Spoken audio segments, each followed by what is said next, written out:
and welcome back to our second game of Vampire Dark Ages. And we are welcoming back both Tetnak and Ghost, and we have a new player this evening. We have Demi playing Leander. So last time, our main cast got into an adventure there. They got told by Deputy Sheriff Sir Bernard that the sheriff would like them to investigate some happenings around the poorer sections of Paris. There were some child disappearances and no one quite knew why. So our main cast here decided to help and investigate with promise of reward from the sheriff himself. And what they found was a gentleman with his top-hatted partner, Monsieur H, stealing kids, mostly poor kids, and turning them what looked like into mannequins. They found the location of the duo and proceeded to destroy all the child mannequins and the main man, Thaddeus himself. Fortunately, they captured Mr. H alive, as Thaddeus was quickly decapitated by Moses. Now, our players have been invited by Prince Geoffrey du Temple to a gather at his seneschal's castle this evening. And as we are joined with Demi, Demi, if you'd like to introduce your character to everyone. Oh yeah. Alright, so I'm gonna be playing Leander. He's a 10th generation clan of Ravnos. The way he comes off to people tends to be more jovial, always trying to get a laugh or guide the conversations in his direction. Maybe deep down he's a bit deeper, a bit more philosophical, I don't know. He definitely uses his social abilities to steer conversations and situations in his favor to further his goals, whatever that may be. He's very unassuming, gypsy sort of a man, always traveling. The Ravnos clan aren't exactly well received by the others, so there's always that social stigma working against them. Yeah, that's what I got.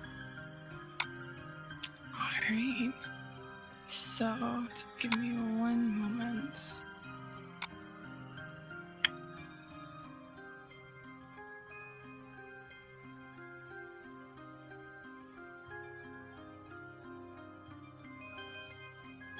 Sorry, give me one second. You're fine. Thanks.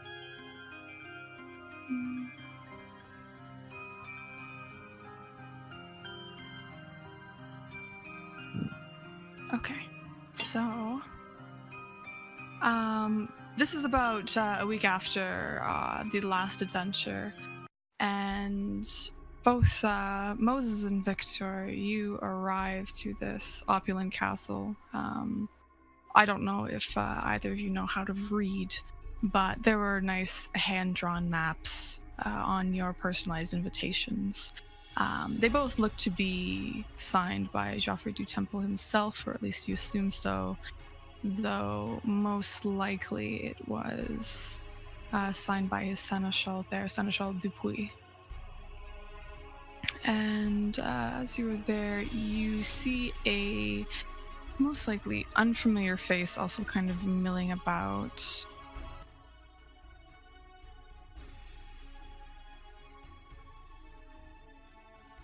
And there is a person kind of at the door. There are people filing in. Looks like a woman there taking invitations as the three of you are kind of outside there.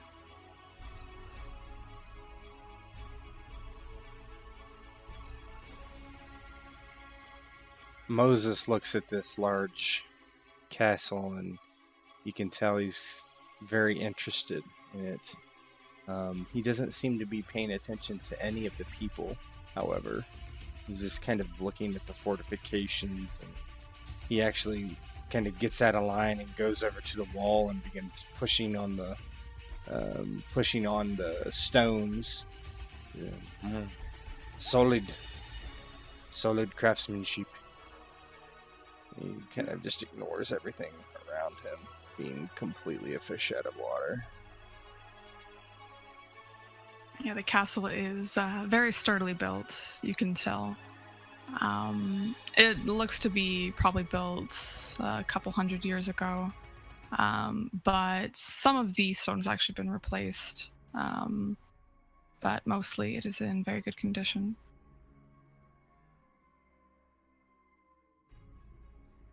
He gives the stones that are replaced once are. What happened to these, I wonder? Kind of just looks over his shoulder, looking for Viktor, but realizing he's walked away absentmindedly and kind of returns slowly. Viktor waits in line, arms folded, and I mean these gatherings, I'm assuming there would never be anyone who was not one of us or somehow associated with us as far as the children in the city. Like it'd either be other vampires or herd or people who are very close confidants. So I wouldn't have to really conceal myself here, would I? No, you definitely don't have to conceal yourself. There's actually, if you look closely around, you do see, you can tell as they are very much staying away from you. They do look to be humans, but they look to be kind of keeping watch. They are actually fairly bothered by your appearance, but they don't outwardly say it. Mm-hmm. As long as they don't have pitchforks and torches, I really don't care. Yeah, so Viktor's just standing in line, waiting, looking bored, perhaps a bit annoyed, with arms folded, wings kind of tucked against his back. The people in line actually visibly kind of recoil from you almost. They definitely give you a very wide berth. You can tell by both the garb and the mannerisms of the people in line that they're obviously, or at least a majority of them, are Toreador, based on kind of the intricacies of their outfits and also very fancy. Yeah, the definite variation, especially for this time. It's very fancy, very high end.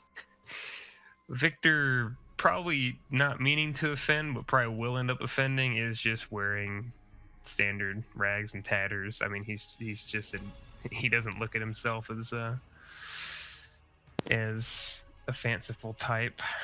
Maybe he smells a bit cleaner than he usually does, but yeah, he does not look like he belongs here, probably. No, neither does Moses. His extent of cleaning himself up is wiping the gunk off his boots and slicking back his hair. That's about it. Yeah, so the people there are extremely disgusted by you. You actually see people kind of almost not really pointing but gesturing towards the two of you and whispering. Even out here, I will say, if you care to smell the air at all, it is heavily perfumed. So kind of expecting on the inside, you're probably going to be expecting the same. Moses looks at Viktor. What is that smell? It's awful. Viktor sneezes.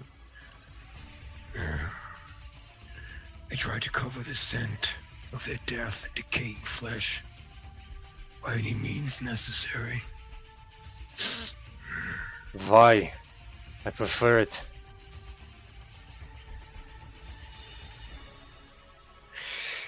They wish to be something they're not. They prefer being fanciful. He looks around and grimaces of waste for this place. And he kind of looks up at the castle again, kind of in wonder as the Western European castles versus the Eastern European castles that he is used to. They wish to look pretty for the prince. I suppose in some circles it may not be a waste. He just kind of shrugs a bit and looks at the line and, why does this move so slowly? And There are he's two people in getting front of you now. irritated. Yeah. Just, And, no, it's okay. no, he's just looking irritated. So, There are two people ahead of you. The one in front seems to be having some sort of argument with the woman there. And... What do you mean, show my invitation? Sir, it was specifically stated on your invitation that you had to bring it in order to prove that you are invited. And the gentleman there kind of throws up his hands. How was I supposed to know? I can't read. Well, that is not my problem, sir. You can either go find your invitation, or you can leave now. Please choose one option. There are more people coming inside. And the gentleman there kind of storms off, very, very angry. Now there is one person in front of you, and it is a very quick process for them to get through. And Victor, you are finally at the front of the line in front of this woman, and she kind of turns her nose up at you. Invitations, please. Hand her the paper. And she'll take it with her fingernails there, not wanting to touch it. She looks at it. Oh, I guess they just let anyone in now. Welcome. And she'll step aside for you to enter. How welcome I feel. Just smile and then walk in. and Moses just hands his invitation over absently without saying anything, just staring at the woman blankly. Her disgust is definitely not as evident with you there, Moses. She looks it over and at you and back at the invitation. Well, welcome to the party. Please enjoy yourself. He just doesn't say anything and just takes the invitation back and steps forward past her. She's a bit taken aback that you take the invitation back, but she lets you. Yeah, he says nothing. And Leander, there's one person in front of you, handing their invitation over. They seem to get along with the woman there, kind of joking around, seem to have some sort of inside joke there. And they finally go inside, and she looks you up and down. Are you in the right place? I sort of take a look around, a look of shock on my face, and I start patting myself down. It's like, I think this is the right address. I'm not entirely sure. Invitation, please. I continue to pat myself down. It's like, I seem to have misplaced my invitation. Perhaps I could borrow yours? Are you trying to persuade her? Sure. Alright, roll me. Are you trying to charm her or manipulate her? I guess that's a manipulate? I don't know. That was a sort of throwaway comment. I know. Roll for it. You don't have to roll for it. It's up to you. Yeah, no, it's more of like a jest, you know? Just ones. Yeah. She does not take it as a jest. She narrows her eyes. In order for you to enter the party, you must have an invitation. Oh, right. And after a moment, I pull one out. Here it is. It's all folded up, and I hand it to her. This is how forgetful of me. And she'll give you a looking up and down. Seriously, they just let anyone in here. She'll unfold it and read it. One of you. Please, come in. Don't steal anything while you're here. I'll be sure to keep that in mind. I'm gonna sort of disregard her remark about being one of them and press her for information. Those two gentlemen from earlier, about a minute ago, not the last man, quite a fright, don't you think? Well, I do not want to speak ill of anybody, but yes. You wouldn't happen to know their names now, would you? I guess. Well, the one took back his invitation, but his name was Moses Vidas, and the other was, of course, Viktor. You know, Viktor is fairly well known here, mostly because he's the only one of his kind. Oh, yeah, Victor, right. No, I am just bad with faces, even as distinct as they may be.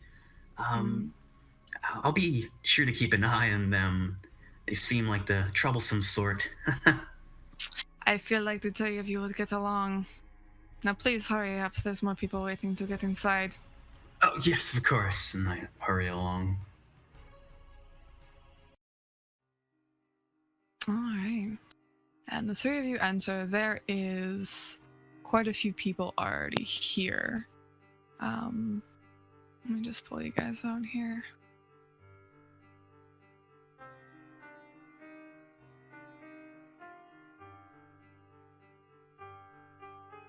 So it looks like a very opulent room here. There's a lot of sparse decor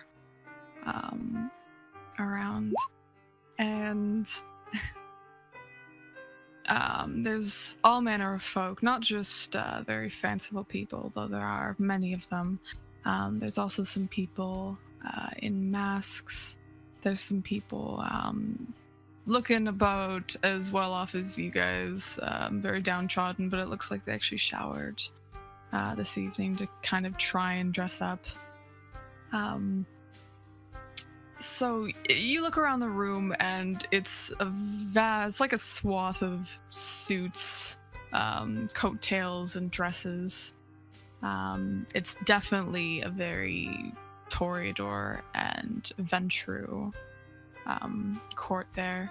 As you enter, and even as you enter, Leander, there's kind of a small group of people that are conversing with each other, and as you all enter, they hush their voices even more and they kind of shuffle off away from you, still gesturing to each of you. They do take note of Moses, it seems. The whispers kind of become more and more harsh. There is kind of a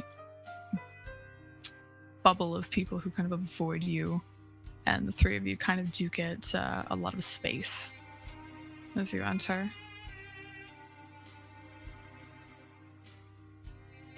Yeah, if Moses realizes it, he doesn't react to it. He simply kind of looks around, looks up at the great vaulted ceilings and all the opulence, and looks rather impressed and very kind of almost with a confused look, like he would not expect such a thing inside a castle. And he looks to say something to Victor, but realizes he's already walked off, and just kind of then keeps to himself and looking for anyone he might recognize. Well, you definitely, if you look over kind of in the corner there, you see who you do know as Sheriff Galloway up there with your friend, the Deputy Sheriff, Sir Bernard. They are both conversing. The sheriff seems to be extremely irritated, his hands kind of flailing. You don't exactly hear what they're saying, but you definitely can tell there are raised voices from the direction, insofar as this woman over here is actually seems to be making notes. If any of you have been to court before, you would know her as Mademoiselle Blanchette. She is the court harpy.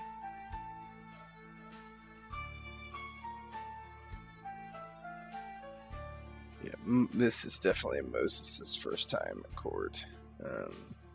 And not kind of realizing what a faux pas might be, he just immediately starts walking over towards the sheriff and the deputy sheriff and interrupts them rather rudely and says, Sir Bernard. Oh, it's you. Hello. Yes, I received a summons. And he kind of like waves the invitation. And Sir Bernard looks kind of down at the invitation, back up to you with some squinted eyes. How did you... never mind that. Sheriff, this is one of the gentlemen, and the sheriff interrupts him there. One of the gentlemen who fucked up the investigation. Who are you? I am Moses Vidas. What investigation did I fuck up? Well... And he'll pinch the bridge of his nose. I'm the one who asked you all to do the investigation for me. The sheriff, Galloway. Sheriff. Well, you may thank me later for our success. Did we not apprehend these cruel beasts? Well, probably should have been more clear that I really, really wanted you guys to, capture them to find out exactly what the fuck they're doing and not just fucking kill them. Is not one alive? One is, but I've been trying to interrogate him for the past week, and nothing's been getting through that skull. One is So, good. Thanks. I can interrogate him for you if you wish. Well, I have I'm in the certain basement. skills. do you now? Like skills in chopping off heads. Both. I will not chop off his head if it is what you wish. For now. If we can't get the information out of him, then do whatever the hell you want. I don't really care at this point. That sounds very nice. Well, we've actually got him quarantined in the basement. We're gonna give him to the prince. See if he can figure something out. But we can't figure anything else tonight, and we're just gonna kill him, so...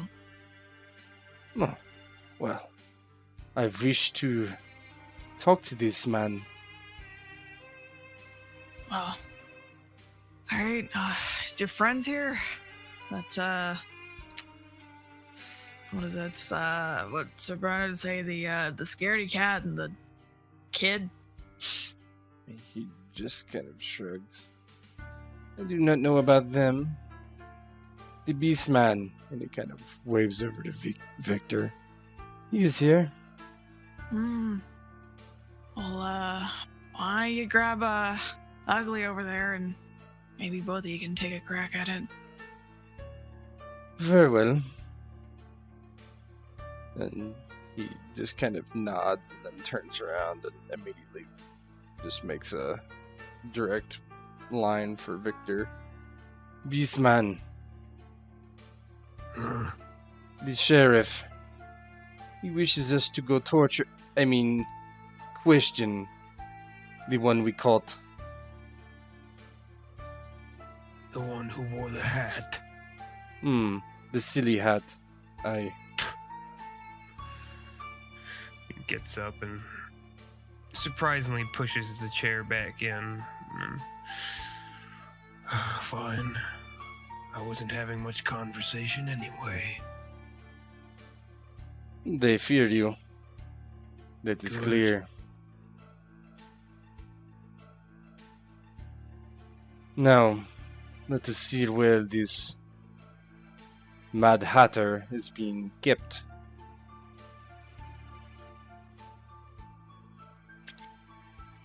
So, Leander, what are you doing in the meantime? Well, this is my first time in court, so I'm watching people, seeing how they interact, trying to blend in, fit in, You see, you would witness Moses over there, running over to what looks like a white-haired man and a very angry dark-haired man, and conversing, and then running back to who you know is Victor before they converse, and both of them start to proceed off. Well, I guess that's protocol. When you enter court, you gotta go introduce yourselves to those two over there. So I'll go over to the man that he ran over to, that Moses was talking with, and sort of walk up to them and cough, make myself known to them. The gentleman with the black hair there, the sheriff, kind of gives you a look up and down. What? I'm Leander, and I was invited here. I'm assuming I'm supposed to talk to you, but I'm not entirely sure what's going on. So you assume that I'm the welcome wagon. Is that it? Well, the two, or at least that man, I forget his name, he came to you when he walked in. Is that not the right assumption? We have, I don't know, business. I don't know if you people understand that. I give you a look up and down. Well, you know, believe it or not, I myself am a businessman. Do you care to share the particulars? And Sir Bernard will put his hand on the sheriff's chest there. Let me handle this. It's okay. I have a little bit more tact than you. No offense. All taken. And Sir Bernard will look at Leander there. So, you are new in the city, yes? Relatively speaking. Interesting. So, before you meet the prince, and usually it is the seneschal doing this, but the seneschal has much bigger, how do you say, fish to fry. So, I guess I will ask you questions. Why are you here? I was hoping to find out the answer to that question from you. I received this invitation, and I arrived. Oh boy, oh boy. Do they let anyone just in? I think they do. Oh boy. Well, do you have any special skills regarding, I don't know, getting information? Getting information? Well, I suppose. I'm a very talented man. What kind of information are we looking for here? And both the sheriff and Sir Bernard will start kind of walking and talking, leading the three of you, if you're all following, off to a side door. Well, we are looking to get information from a certain dumb individual on some happenings a week ago. Do we really need him? Well, we might as well get as much help as we can. Right? Is Leander an Indian? Am I following that correctly? He's Romani. Okay. So darker skin. Yeah. Like kind of an olive skin. Yeah. Vidar kind of not Vidar. Moses kind of steps forward and kind of interrupts again. Who is this dark one? And I turn my head and I sort of see him now. He says, "Oh, you mean me? Well, I know you, Moses, and I am Leander. It's a pleasure to make your acquaintance." Is it? He just kind of stares at you blankly. Very well. Is he to assist me with the questioning? If he can, yes. Very well. Torturing. Okay, yeah. I think I could be of assistance to you. Good. How tall is Leander? We'll say he's like 5'10"-ish. Not very. I mean, he's alright. Is he a big guy? He's a rather slender, maybe at one point malnourished. Definitely not muscular. Victor kind of looks him up and down.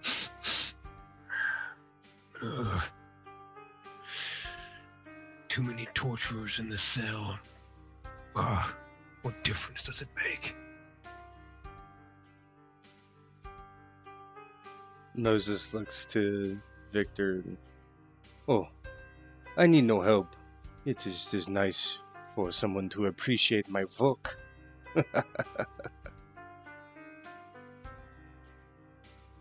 I fear this one might be slight in the stomach. Well, we will see.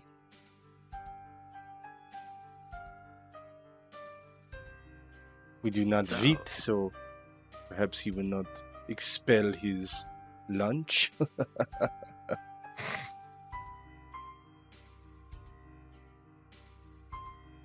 So the sheriff and Sir Bernard will kind of lead you down a corridor there. It does snake along, and you feel yourselves getting deeper and deeper into the castle until you reach kind of what looks like at least kind of a nice, quaint little office there. And the only thing not really quaint about it is in the corner there, you see the man with the top hat, and for Leander there, this is a fairly large gentleman, scraggly hair, surprisingly still wearing his hat, bound with chains, with rope, anything that can really hold him, and there's blood kind of scraped across the walls. There's claw marks everywhere, especially on the floor. There is a table just full of used and rusted, what looks like torture implements off to the side. And Mr. H there is just sitting with his head down, doesn't even acknowledge you entering the room. Moses walks in, kind of smiles a bit as he sees Mr. H and finds a chair and sits in it patiently, calmly, watching, waiting for the others to come in, looking quite pleased. And Sir Bernard and the sheriff will both file in, waiting for the other two to come in. Well, it is. He hasn't said much except kind of cry a little bit since we started. You sit down. He kind of crosses his legs as he sits in the chair patiently.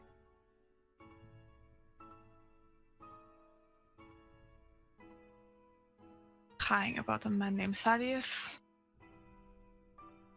I do not know. Is this one not right in the head? I do not think so.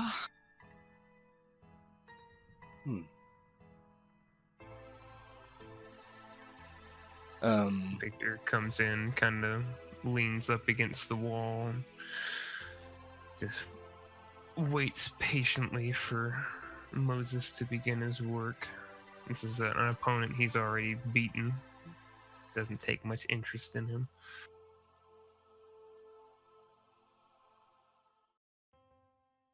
Moses kind of looks to Leander.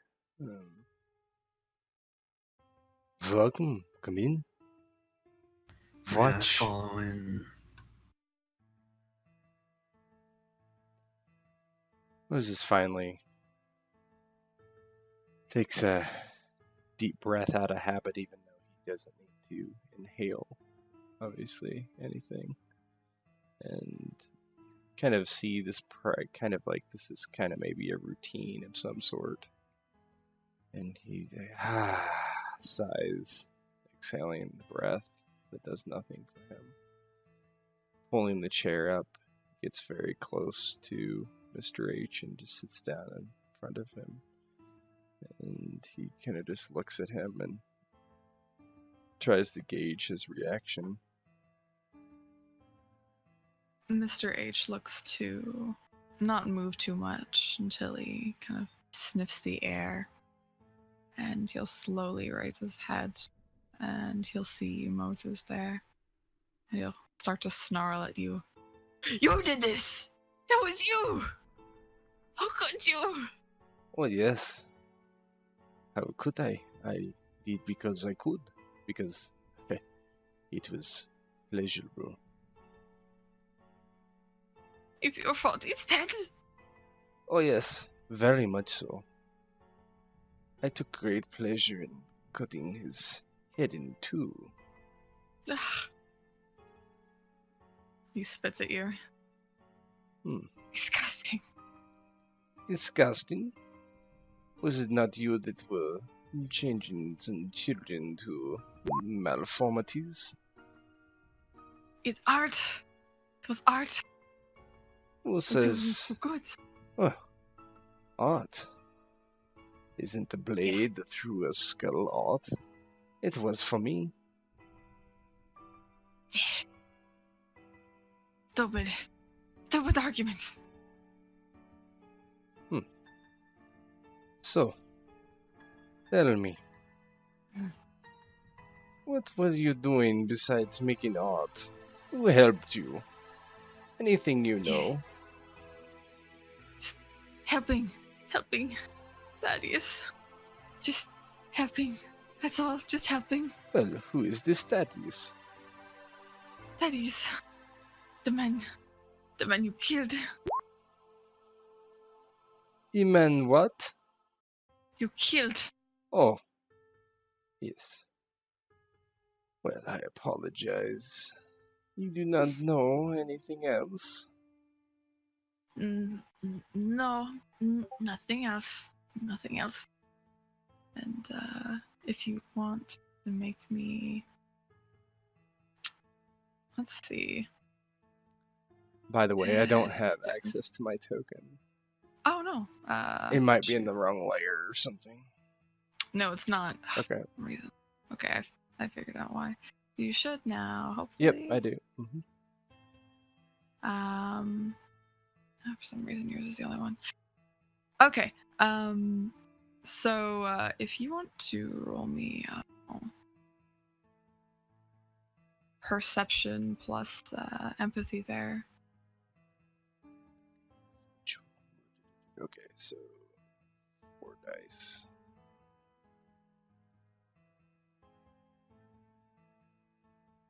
Difficulty is what? Difficulty 5. It's not that hard. Well, you think he's telling the truth. He doesn't know anything else. Or didn't do anything else. Yeah. He kind of looks over the sheriff and shrugs. Perhaps his mind is so gone, he does not know. But... What is the fun of that? And, would I have brought any weaponry in? I'm guessing not, probably. It is frowned upon to bring weaponry, but you're not prohibited. So it's really up to you if you brought it or not. Yeah, he probably would have brought a small sword. He keeps it on the small of his back, under his cloak, and he kind of pulls this blade out, slightly curved in nature. And he looks down at Mr. H there and says, "What? Do you remember this blade? It still has not been cleaned." And he kind of flakes some dust, and I'm not sure what the remains of a vampire would look like, but on the blade, kind of like dusts it onto his lap. "Your friend Fladius. That is what is left." And you actually see basically tears of blood kind of trickling down from Mr. H's eyes there.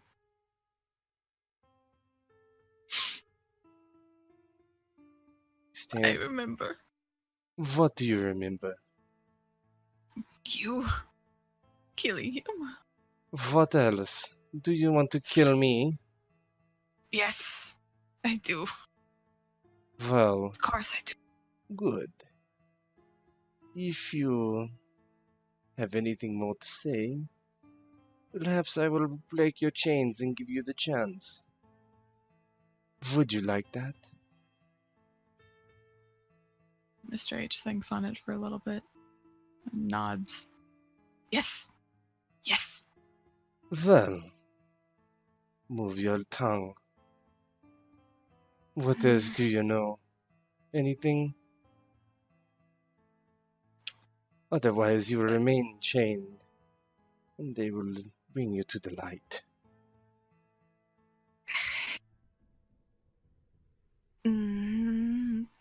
Well, and Mr. H kind of looks back and forth, and back up to you. There was, it was not just us there a few times. A few times. Yes, there was woman, tall woman, very nice. A woman? What was her Yes. name? I can't remember. Well, that is unfortunate. You will not be killing me tonight, then. No, wait. And he kind of struggles against the chains to try to stop you. More information, yes.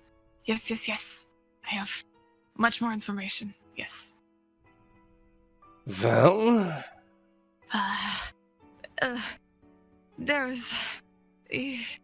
Thaddeus did not let me take part in meetings, but I dropped things off in certain location. Yes, dropped them off good. That's where I was when you saw me. where did you drop these goods off? He told me not to say. Well, you may not say, but I will still live, if you call it that. I will exist. You will perish. Do you not want your vengeance for your Thaddeus? Oh, Thaddeus. Would he not want Fine. vengeance for himself? Yes.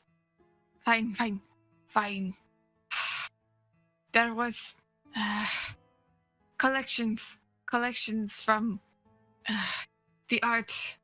We took collections, and I took collections to this house, this small house, about 5-10 minute run from our location. In what direction? Be more South. specific. Where is this place? If you free arms, I can draw a map.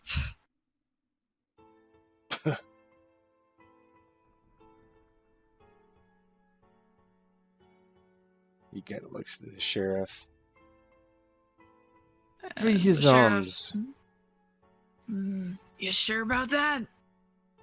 He takes his sword and places it in between the guy's eyes and pushes forward slightly, enough where it splits the skin. Of course. All right. So the sheriff walks over and additionally chains Mr. H's legs down to the chair before unlocking the chains around his arms. And once that's done, Mr. H will kind of slump forward a bit, rub his arms a little bit, and he'll look up at you, looking like he's about to lunge before deflating a little.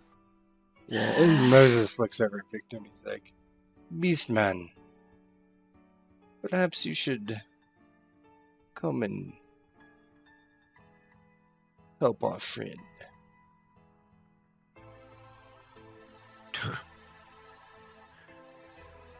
Victor will walk over, not really knowing what Moses is insinuating. Am I grabbing like paper for him to do the map? Just helping to intimidate, right? It's or bash his skull in half if he tries anything. Oh, sure. Yeah. Stand over behind his shoulders and breathe deep and heavy, hot breaths against his neck, and hopefully he remembers this maw. And Mr. H will shudder a little bit. Scary, ugly man. You remember my teeth and my visage. I know you do. Unfortunately. Give paper. I draw. And Sir Bernard will rush over with a pen and paper or pencil and quill and paper for him. Here. Use this to write on. Okay. And he'll draw a very, very crude map of the building that you originally found him in, the rundown theater there, and the locale that he was describing. And he draws like a tiny little house there with a big X on it. He's here. Moses just kind of looks over to Sir Bernard, kind of questioning, does that map make sense to him? And Mr. Bernard will take the map and give it a once over. I think I know the building he is referring to, but it is, makes no sense for a drop. It is tiny building. A place to hide. Maybe. Well, then he kind of smiles. Sir Bernard, are you satisfied? Sheriff will cross his arms and look over at you. See if he, knows why, maybe. Maybe press him some more, I don't know. Didn't really get to torture much. Sometimes the memories are torture enough, aren't they, Mr. H? Put my hands on his shoulders. He'll wince back at your hands there and try to shirk away. Don't touch. Don't touch.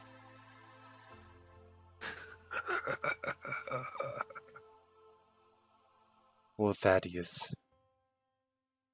And Moses just kind of steps back a little bit and just kind of gives him a sideline glance. What else do you know? You heard the sheriff. Why did you do these things? I was asked. Thaddeus.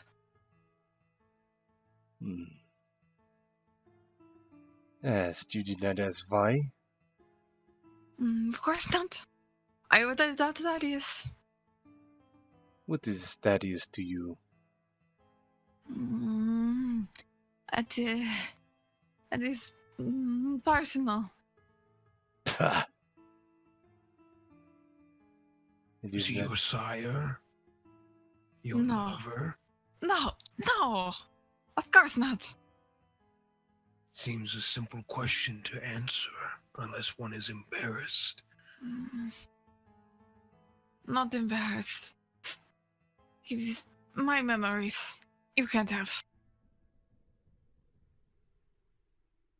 And he looks at Moses and the sheriff. Victor does.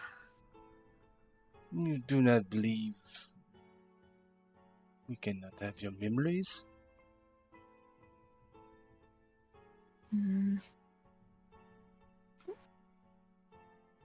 Well, it does not matter. Do you not want your vengeance? I do. They answered your other questions. Let me go. Let me fight you. Perhaps. Sheriff, What do you think? What do I think? I think we go to this building. We kill this guy. That's what I think. Girl, he said. I think they're referring to killing Oh. Mr. H. Oh, yeah. It's fine. Yeah. Kill him. Oh. No. Please secure his arms again. Bernard. And so Bernard will go over and do it this time. Fine. And Mr. H will kind of struggle a bit more. No! No, I did everything! Oh, Let me go. yes. Thank you. He looks to Bernard and the sheriff. He says, the questioning is over. You do not need to stay. Yeah, go ahead, Victor. Oh, so upon hearing that the sheriff thinks we should just be done with this man, Victor, while he is not mechanically thirsty, he is definitely thirsty in character-wise, and this being needs no more of their attention. I'm just going to wind up with the maul and tear into his neck, one hand covering his mouth as I do so out of consideration for the rest of the guests. All right. Well, you bite into him. He's already pretty damaged, and he's screaming as you do bite into him. Do you bite him enough to kill him? Absolutely. So the life is slowly kind of fading out of Mr. H's eyes there. The sheriff does nothing, just kind of sits there, rolls his eyes. Sir Bernard looks a bit more concerned. But don't we need him?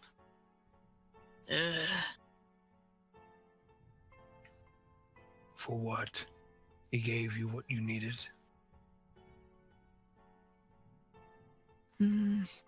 Hopefully it pans out now. Look, and you see Mr. H, the life does fade from his eyes, and he slowly just crumbles to dust. The chains giving slack as his body crumbles, and the dust falls onto the chair. Moses kind of shakes his head. Kind of gives a tisking sound. Oh, too quick. Too quick, my beastly friend. I will need to show you the more, interesting ways to enact justice on those that we have under our thumb. Nothing to do with justice. I don't care about that. I just wanted to finish that mark. I should have killed him when I had the chance, but the court needed him. And take his hat from the remains, crumple it up, and shove it into a belt or something that I'm wearing. Moses just kind of looks over at you and looks at the hat and do not know that will go with your outfit. And he kind of gives Leander a look. So, boy, what did you think about that? Are you ill? Victor seems to think that you were going to have a weak constitution. Leander gives a nice big old smile. Well, it appears you didn't need me for the interrogation, but that whole display right there was very interesting. You do this sort of thing often? As often as I am able. Oh, now that's good to hear, my good friend Moses. You see, Those people up there are all stuffy. I'm sure if they were down here, they would scoff at you and judge you for your work. Not me. I appreciate the level of craftsmanship and dedication you put into this. And he sort of like splays out his hands and points towards the scene. It is always good to have fans, admirers. He kind of gives Sir Bernard a look. Hmm? Just looking over at them, just idly, Well. with kind of wild eyes, unfocused. And Sir Bernard will... He's kind of taken a little bit aback there. Well... So, either you can give us that map there and the sheriff and I will go check it out, or I mean, if you have some time, if you two want to, I guess maybe the three of you now want to maybe do the work for us, that would be great. Moses just kind of gives a kind of questioning look and looks at Victor and he's like, why? What is in it for us? I did this for Well- sport. Well, if you think about it, and he'll kind of gesture upstairs, either the two of us, the sheriff and I, can go handle this and happily escape this evening's festivities without repercussion, and the three of you get to enjoy all the Toreador antics, or the three of you head out and you find out what's there, and we'll stay here and socialize. It is up to you, of course.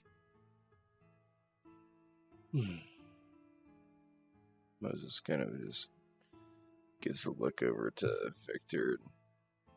What do you say, Beastman?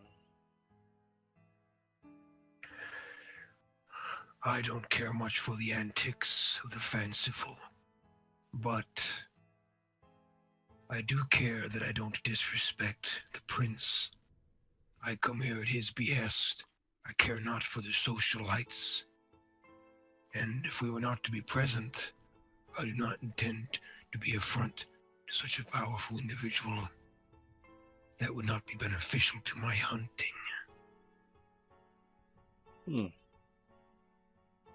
you, boy, what do you say?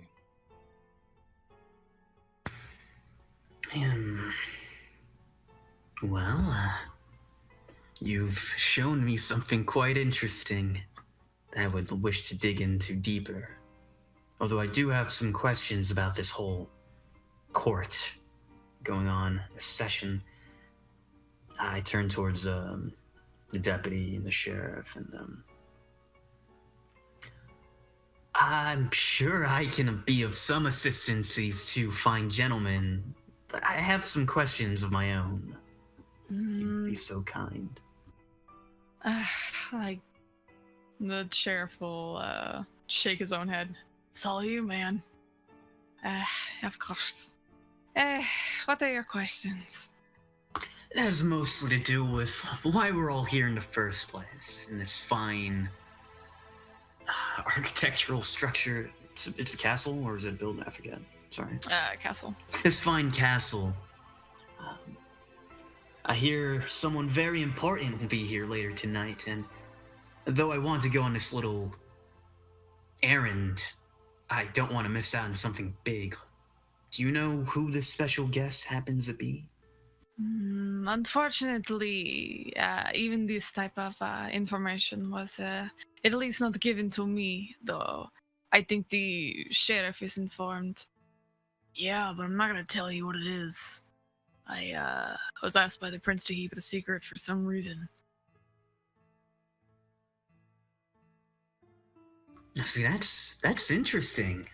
Secrets? You're keeping secrets. We're gonna do you a big favor, right? Doing your work for you. I'm sure if you can trust anyone with a secret, it'd be upstanding gentlemen such as ourselves. I don't know what upstanding. And the sheriff will look over to Victor. Well, I can't exactly tell you who's coming, as Prince kind of paid me not to say anything. But all I can say is you're probably not gonna like who's showing up.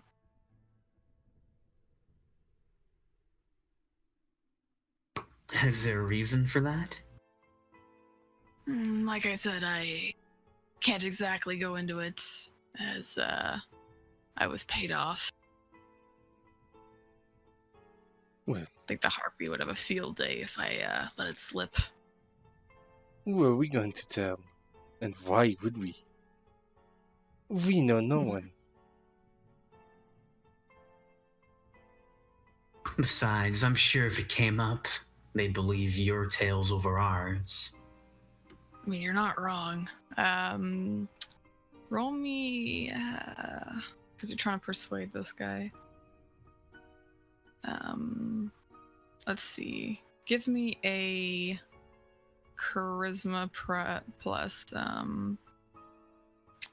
don't know. Let's see. There's no, like, really intimidation.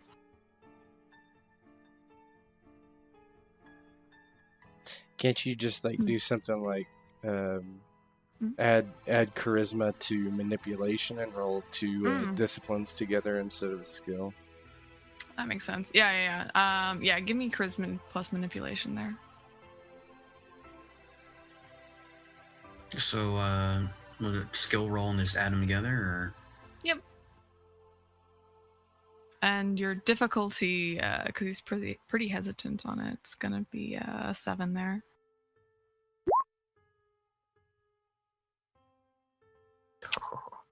Yeah. Look, unless you sweeten the deal a little bit for me, there's really nothing to gain from me telling you. Except a lot of hurt from upstairs. We do this thing for you. We give you the credit. Well, I do owe you for that. Damn it. Or Right. we do it, and we take the credit. No. I'm fully down with taking the credit for this one. Prince really appreciated it. So he looks at Victor. And he kind of gives a sigh. Well, don't know all about you and your relationship with the Tremere there. How that's going, but as far as I know, kind of a head honcho's coming in. At least to say hi. Victor wipes the blood from his mouth. Then in that case, I would very much like to go on this little errand.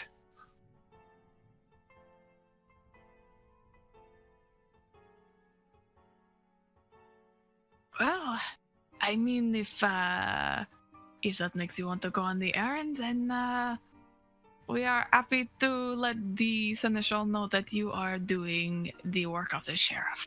So you will not have any repercussions for missing. All the better. Be sure to word it as if we're making a great sacrifice by missing out on this. Oh, but of course. And actually, as you're all down there, you actually hear kind of a commotion going on upstairs, and it doesn't sound like a negative commotion or anything. I don't know if any of you have aspects. What's that? Nope. No. All right. No one does. So, yeah, you don't know exactly what's happening. Doesn't sound negative or anything, no screams, but there definitely is something going on upstairs. Oh, well, maybe they're already here? Is there a rear exit that we could take? There is. There is a. We can go to the prison, or the cell block, and we can exit through there. Or you can exit through there, and we will inform the prince. And the sheriff kind of looks at Bernard. Oh, no. You're going again. What? Why do I have to spend my time with... And he kind of whispers something, but very obvious to all three of you. These people. Because you're my deputy, and I gotta make sure that they're actually doing the right thing. Fine. Fine, I'll go. Are you three ready? Very well. Certainly. Sort of just shrug. Yeah. Okay. Moses replaces his small sword on his back and claps his hands together. So the four of you make your way through the castle, and you are going through the cell exit there. It is very much filled with cobwebs down there. No one's really passed this area for quite a long time. Though as you do go through the cell blocks there, you actually kind of hear and see figures within the cells. They look to be bound. Some of them look to be just kind of laying there. A few look to be completely still, almost dead. You can actually smell kind of like the corpses there.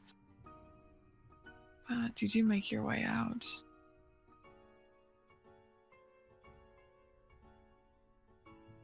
Yeah. And you're all...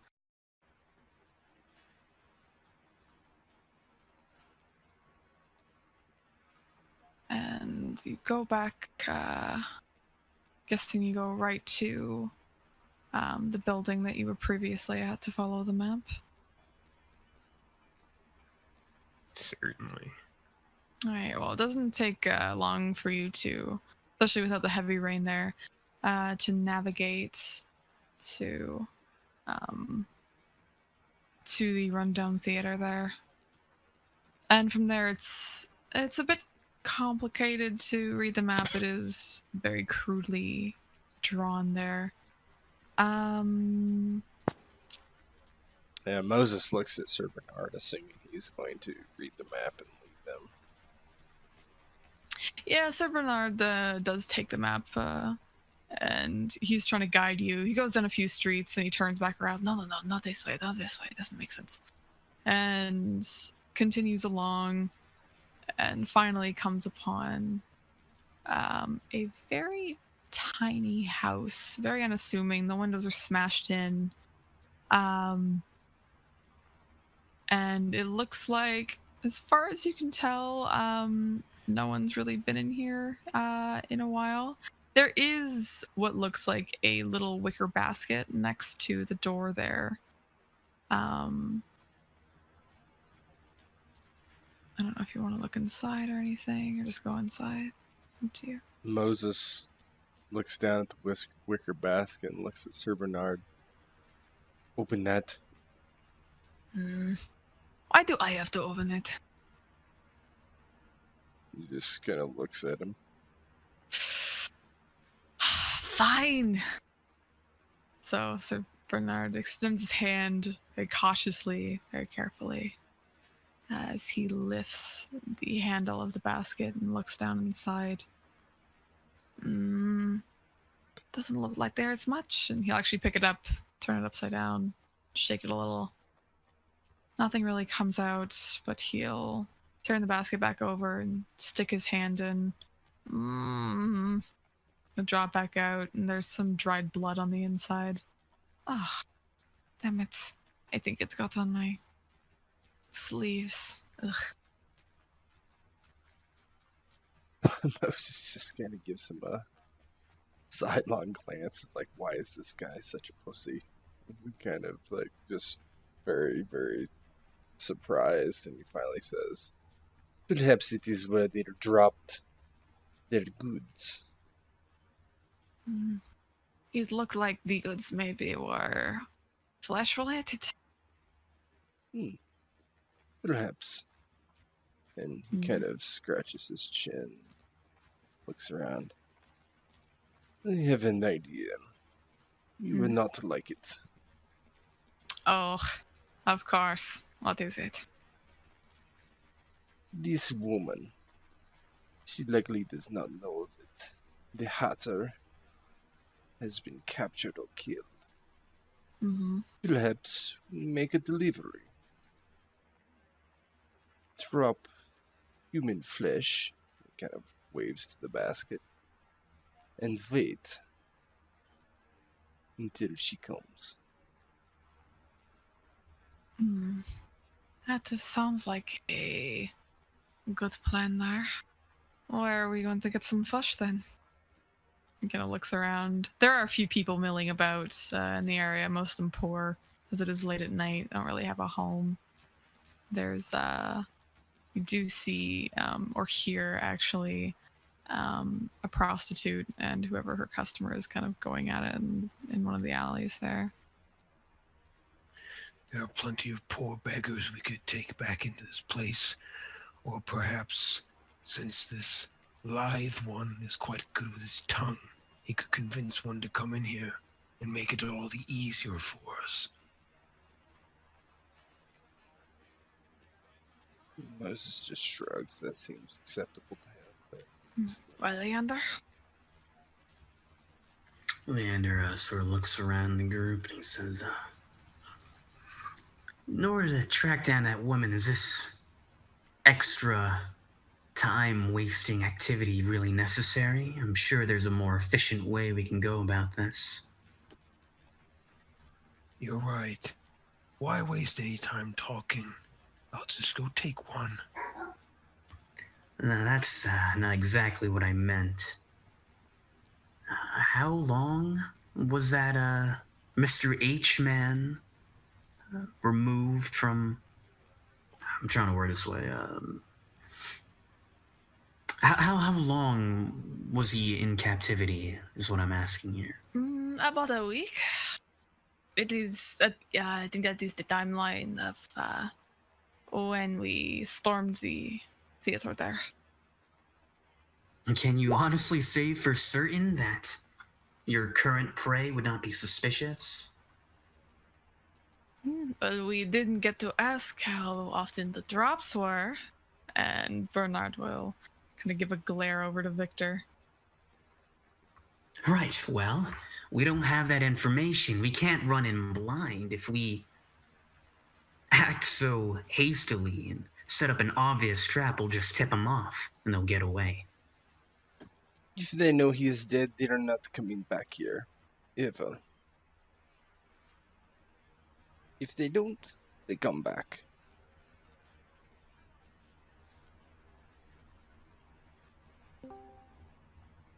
Well, Gives a shrug.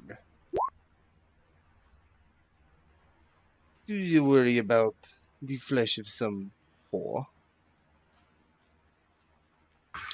What I worry about is the success of our current task, and I'm saying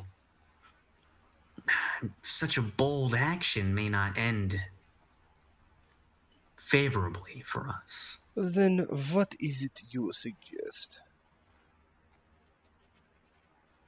I'm not exactly working from a position of knowledge. There's a lot of info I'm missing here. Maybe if you filled me in completely, I can greater help you out. Moses looks at Sir Bernard. Val? fill you in on the details. Well, the details that you heard in the torture there are really the only details that matter. It seemed, I guess I will do a recap for you, as your people don't pay much attention, do they? Kind of gives a sideways glance to Leander there. Well, what happens is basically this Thaddeus fellow and his sidekick, Mr. H, like to make, what do you say, marionette puppets out of these live children. And it seems as though they were delivering something, maybe some flesh of children, to this location. And there is a woman involved who seemed to be organizing these drops.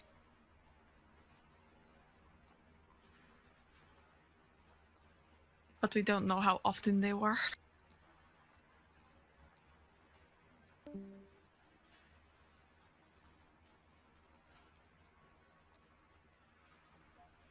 Is Victor doing anything while he's explaining this to me, or? Oh yeah, no, Victor. So looking at Moses, and just kind of looking back at this conversation that's taking place with Sir Bernard and Leander, Victor just kind of stalks off, and I'm gonna look for a just kind of either a wayward beggar or somebody who's off by themselves a bit, and just try to creep up behind them, quickly dispatch them. Roll me a d10. Okay.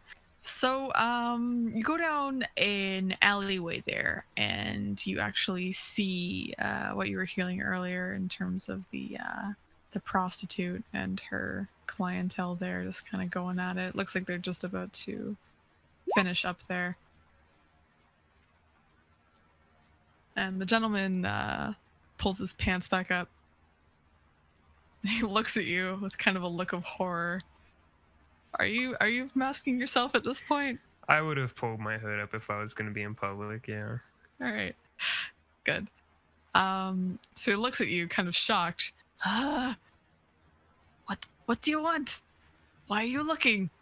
Bugger off. I think it's my turn. And he'll take coin and kind of throw it on the ground for the girl. And he'll make sure his pants are up and kind of run away a little bit, not wanting to be seen. And she looks over at you and she smiles, missing most of her teeth. She looks like she has a bit of a limp there. Definitely an older woman. You want to ride too? Goodness. You look absolutely rancid, my dear. I'll run my hand over her face, and clearly not hiding the way that it looks. So I'm, scaled for stone. And then if she tries to scream, just smash my hand over her face and dispatch her if that's what happens. So as you get closer to her, she starts to look kind of visibly ill, more ill than she already looks. And she's got kind of an unease about her.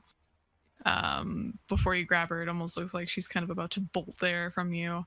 And she just looks absolutely terrified. Please don't hurt me. You won't feel a thing. And I'm just gonna try to snap her neck. All right. It's fair. It's, to be honest, it's not really worth rolling.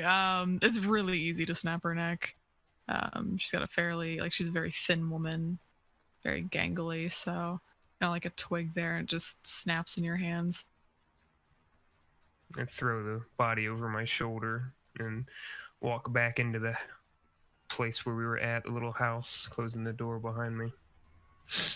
Are you keeping aware of kind of onlookers? Or watching? Depends on who's around. I mean, if it's just a bunch of poor beggar, gangly looking people, then not really, because who do they know and why should I care? This is probably the usual sight for them, I'm thinking. It's a guy carrying a girl over his shoulder. Yeah, they do seem a little bit disturbed, but they mostly just keep to themselves, not really wanting anything to happen to them. Mm.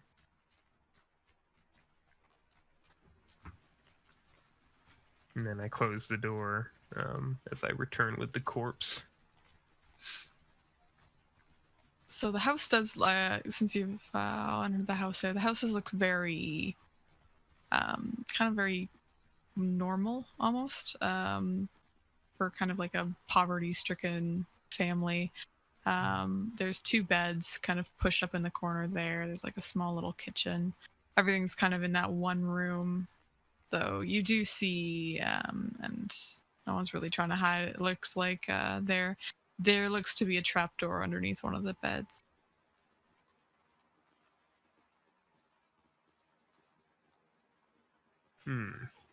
Oh, so you got the woman there? Yes. All right, who wants to do the honors? Moses? Moses just shakes his head and nods towards Leander. Leander now, the entire time while Victor was gone, he had been trying to find a way to convince you guys not to kill a human. So there's a look of maybe some contempt on his face now. But he accepts that it's already done. And all right. I guess we're doing this. Boy, this was for her own good. Look at her. What a life did she have? This is a blessing. Oh, yes, I'm sure she's really feeling blessed right now. She feels nothing. Precisely. And put the body towards the ground, holding her up by the head. And I mean, for a wicker basket, I'm assuming that we're just putting a head in there or something. Or were we just putting any kind of flesh? Did we ever decide on that? Nope. So, do we shove the head in this basket? An arm? A leg? Or do we just leave it up to the chef's choice for which cut of meat he would like to place? And then I kind of look over at Leander. Moses just looks at Leander as well.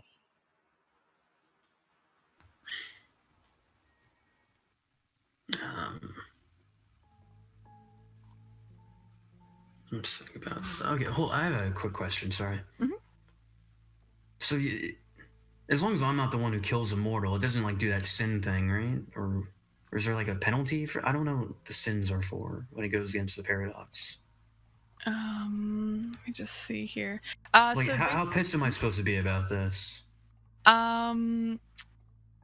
Let's see. I think your road score isn't really fully high enough for you to actually have to make a road check, because you have to have, I think, pretty high levels of Path of Paradox, or sorry, Road of Paradox, in order to actually make a test for that. But I think your path score is only like a 7, so you're okay. You usually, if you do a path sin or a road sin, you do have to make a check in order to not go down a level in your road. So you're hesitant and you don't want to do it, but you're not going to incur any penalties for doing it. All right. Okay. Yeah.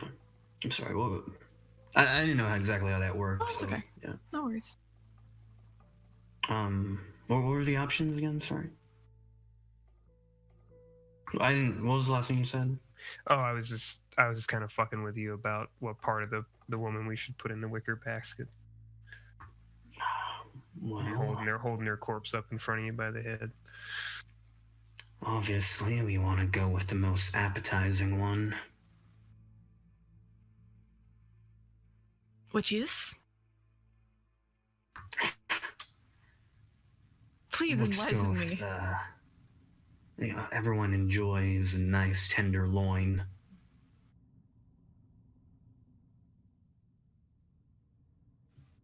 Well, then, by all means, collect what appears most tender to your preference. Yeah, I go about dismembering the corpse. And so Bernard kind of backs up, making sure no blood gets on him. Ugh. Sir Bernard, you have a constitution unlike what I would assume. Is this so horrible for you? I just do not like foreign objects on me. Foreign objects? Yes, or matter, I guess, in this case. Like blood and dirt and all that. But you are keen to suck it from another?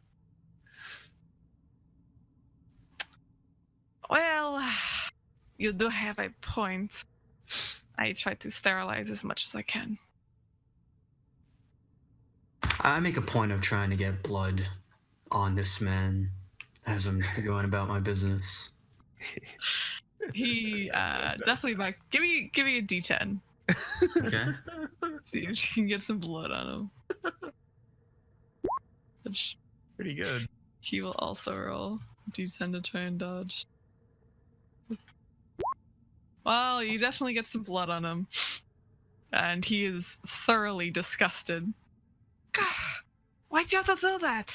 You didn't have to throw the knife around after you cut into her. God, dang. Oh my, I apologize, but there's no need to lose your head. I think I might actually like this one. He's much more agreeable than the Spaniard. Or the People girl. disgust me. Moses kind of looks Sir Bernard up and down. We do what is necessary. We are nothing but monsters. Do not fool yourself, Sir Bernard. Well, you do you. And just don't get your shit on me. And you do manage to get whichever delicious piece of flesh that you want there, Leander. And then I raise it towards the group. I suppose this should be satisfactory. Hopefully. Victor grabs the wicker basket and holds it out.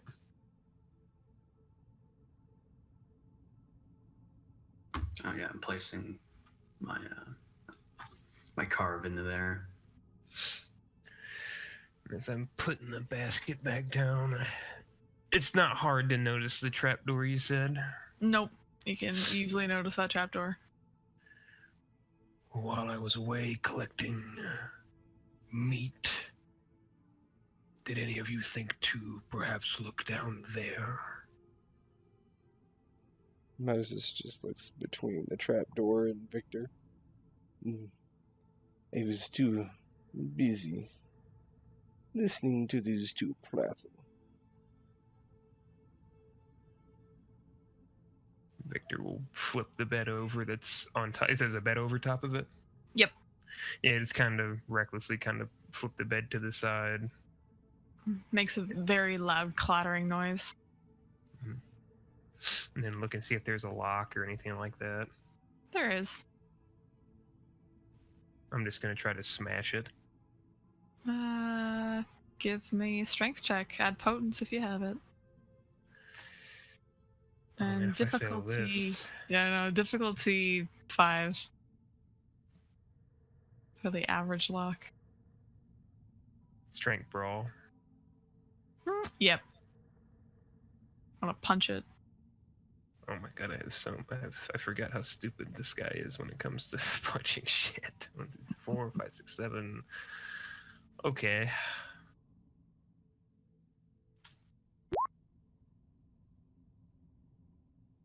Alright, you punch the lock. And it opens. Oh, and you also get to reroll. Oh no, you don't get to reroll that 10. Oh, You yeah, rolled one two ones. got canceled. Oh, that's okay. But you do manage to punch open the lock, and it does break open. You're now able to get into this trapdoor area. Open it up. Well, the flesh is there. The door is shut. So there's stairs leading down into a very dark corridor there. Can vampires typically see in the dark? No, unless you have There's a dark vision merit. Protean. That's discipline. I assume we don't Looks- have torches or any. Is there like any torches around? Any lamps? Anything like that?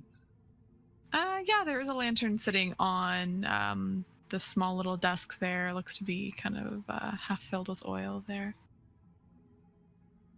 Moses goes over to it, attempts to get it to light.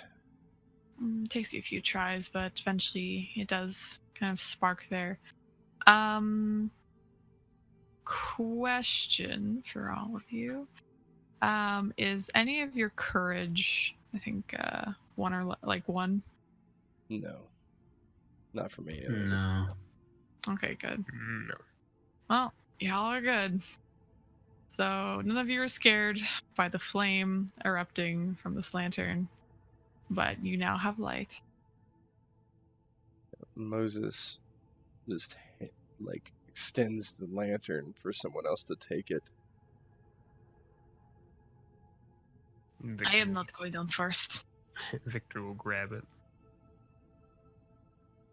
Not you, Beastman. We need your clothes. Perhaps one of the other two.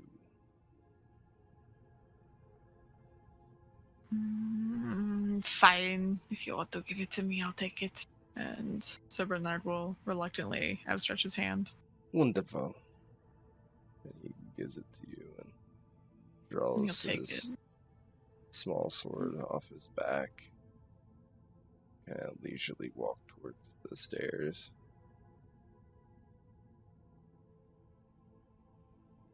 And Sir Bernard will look over to Leander. Well, after you. Why, of course. And I lay a bloody hand on his clothes, like patting his shoulder. So I begin to walk. Oh, damn it. Disgusting. Right, so all of you easily descend the stairs there. And you see this, surprisingly for a crappy little house, there is a fairly ornate looking tunnel there. And kind of going across the walls there, you notice, and with the help of the torch, all of you notice these symbols that kind of sit intermittently along the walls there. If you could, whoever has a cult, make me an intelligence plus occult check. Not me. Oh no. Nope. We're all kind of dumb. Alright, so all of you just see these symbols. Even Sir Bernard is like, I do not understand these drawings. I want to run my hand against him, get a feel for him as we walk. They seem to, a few of them actually kind of, some of the edges kind of crust off on your fingertips as you walk, as you're smearing blood along the walls.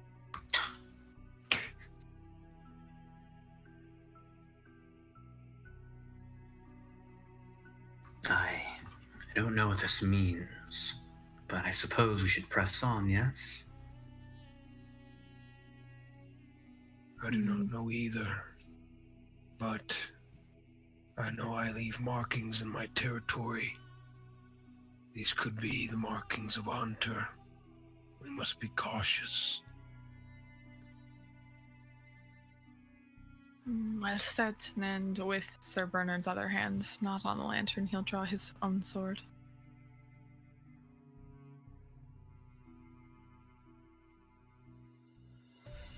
And as you're walking, you hear a slight commotion going on up ahead. It sounds like it's coming from one of the rooms there.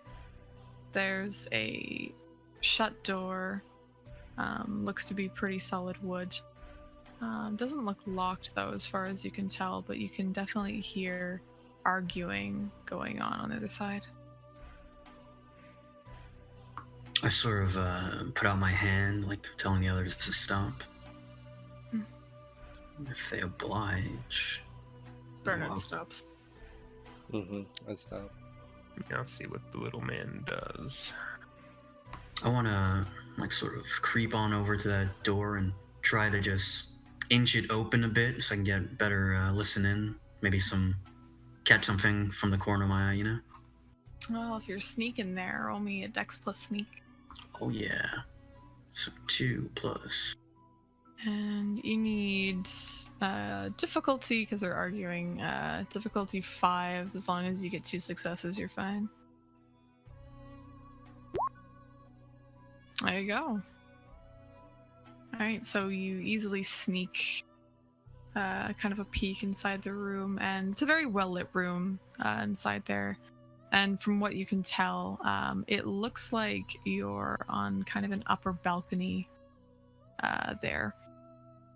And you can't quite see over the balcony from your point of view, but you can hear the arguing a little bit louder now. It sounds like the 2 people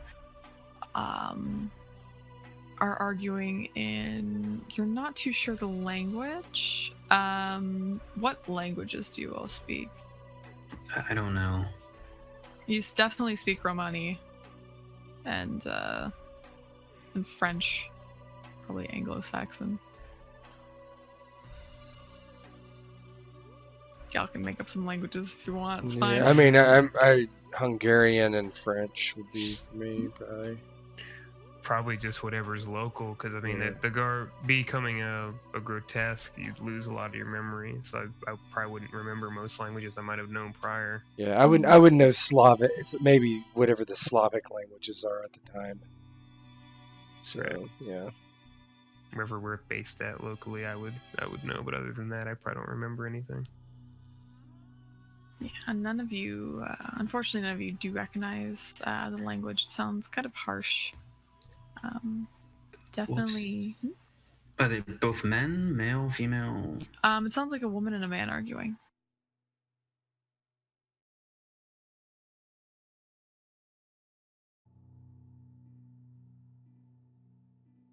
So you said we're on like a balcony. I can see a balcony, and Yep. the voices are coming like, are they on the balcony or? They're coming from below the balcony, Okay, it sounds yeah. like. Yeah. I look back in the group and I just sort of like try to emphasize that we're being stealthy here, and I push the door open further. And there's no one on this balcony with us, right? Nope. Okay, yeah. I sort of tiptoe over, get a better look. Alright, so you look down there, and what you see, and I'll just bring you all to that room there. So basically, if you're looking down here, you see a woman and a man arguing. You do see more of those symbols around. There is, it looks fairly clean, except for in the center of the room, when you look down, it looks to be a pentagram that's made, and there are candles at each of the tips. In the corner of the room, now that you are inside of the room, you can hear kind of this hissing going on. You can't quite see what it is, but you can hear it. The 2 of them keep arguing. It sounds, actually, to get at least an idea, give me, if any of you have academics, or just roll intelligence. Intelligence plus academics, if any of you have it. I expect much from you people. You get, like I said, you get the wrong crew for this. If only we had the Spaniard. It's okay. He would So probably be Bernard. educated. So Bernard has got some for you, so it's okay. Wow. So he looks at all of you and he kind of whispers, I don't quite recognize it, but it sounds like Arabic, almost? Maybe? I don't know. Maybe Egyptian, I'm not too sure. Or... Definitely not from here. So does we're able to see this woman? So the woman and the man are at a table facing away from the all of you. There seems to be a long scroll that's rolled out onto the table there. You can't quite see what they're pointing at, but they looked to be kind of in a heated argument as they're talking. But they still haven't noticed any of you yet.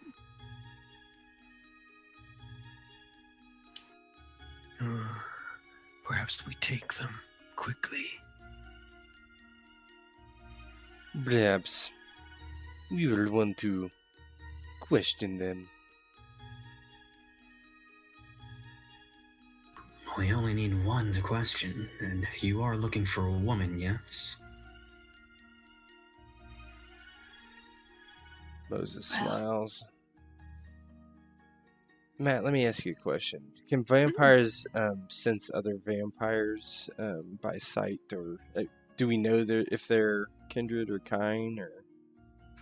Usually it would be an aspects check again or a perception, but I'll give you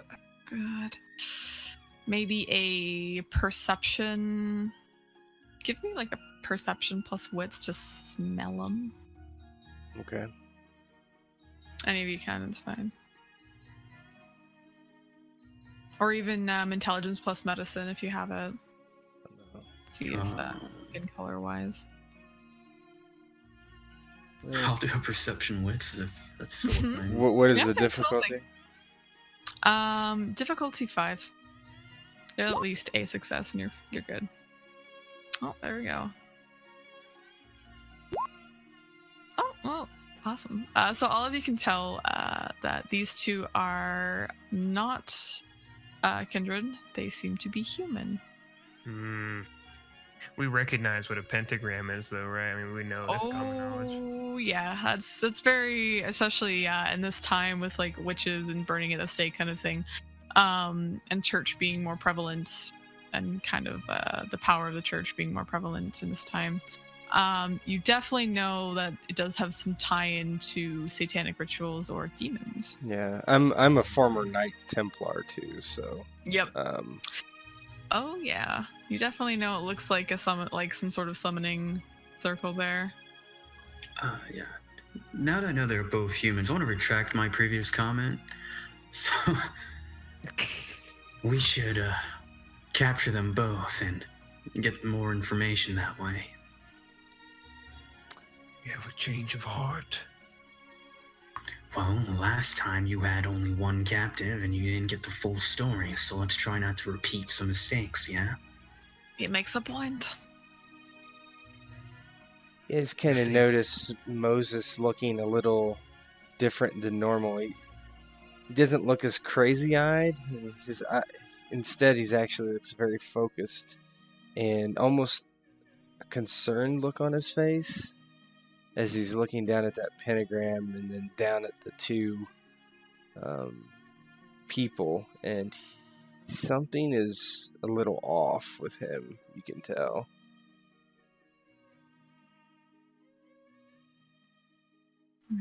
You look nervous, Moses. That is unbecoming of you. It is not nervous. All the feelings welling up inside. There was a time when I drew my sword for God. And he just turns and just spits. And then doesn't wait and just jumps down on the table that they're sitting at. If we are literally over top of them, which I'm kind of thinking we are, right? Oh, shit. Yeah, pretty much. So you do get a surprise round as the two of them are extremely surprised that you all made it in here without alerting them at all. But yeah, roll for initiative.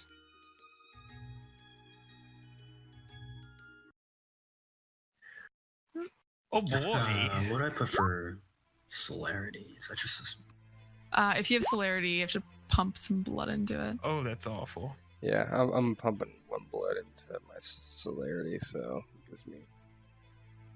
Actually, nah. I should be a 12 then. I don't know what are our blood pools supposed to look like, because I think at least my blood pool is what we started at for Kyrgyz.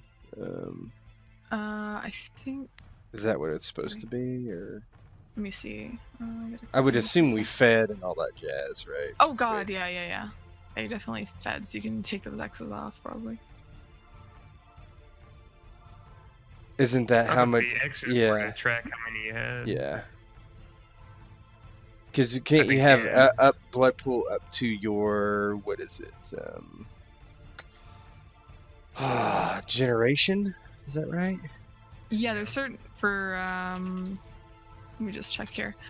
Per generation there is a certain amount of blood that you can spend. I'm pretty sure 10th gen is like 10 blood, 12 blood for 9th, and increasing from there. So 12, you have like 14 blood, and I think you can spend like 2 a turn or 3 a turn. Yeah, I mean, I can spend 3 a turn. I just don't know how much we start with, I guess is the... Because I started with very little, right? Because that's kind of I think that's a random D10 roll, right? It is, but you add your herd and other stuff also. Oh, you're all starting at full of this game. Don't worry. You're all good. So what is full, I guess is my question. You should have 10. 10? Mm-hmm. Yeah. Okay. Alright, cool. Give me one moment. Oop.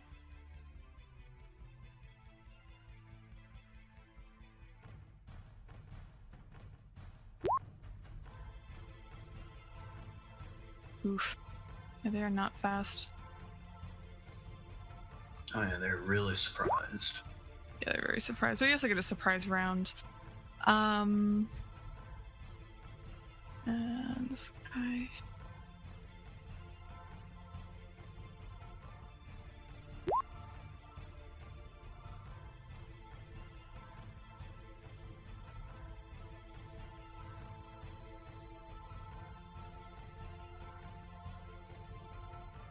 Okay.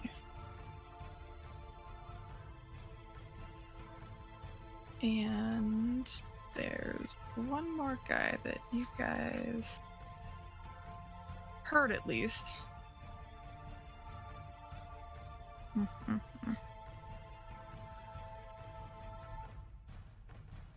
We didn't even question the hissing. Nope. So there is hissing in the corner. It does kind of poke its head out. It's not going to act this turn because it's also fairly surprised. It's very small. Kind of looks like a snake. Nani? Fucking North, that's his image. It's North. North. Oh boy. You said it was a little snake? No. Yeah, it's fairly small. Okay. It looks to be. Give me. Because you guys don't have a cult. Give me an animalism plus or animalism, or I think it's animal ken plus animal ken plus intelligence. And difficulty. This is difficulty 6. I got a whole point. You would add your intelligence or whatever, right? That is my intelligence. Oh shit! You don't have any animal kin. Yeah, you would be rolling negative probably, wouldn't you? Is this like New World of Darkness? That's a chance die. Then I don't know if that exists in this game compared. Sorry. Nothing. It's not. Okay. Yeah. So you guys have the jump on them. So first up is Leander. Moses is right after me. He said he was jumping out, so I'll give him the first, if that's cool. Yeah, if you want to hold your action. Yeah, until right after he finishes his jump. Okay. So you are moved in the turn order, so now it is Moses. So he just jumps down off the balcony, his feet just smashing into the table. And he just kind of turns and hisses and just swings with an overhead chop at the guy's head, not trying to take any prisoners, just trying to kill the guy. All right, so roll me your melee plus your strength plus any potency you have. Yep. Let's see. Okay. Just difficulty 7.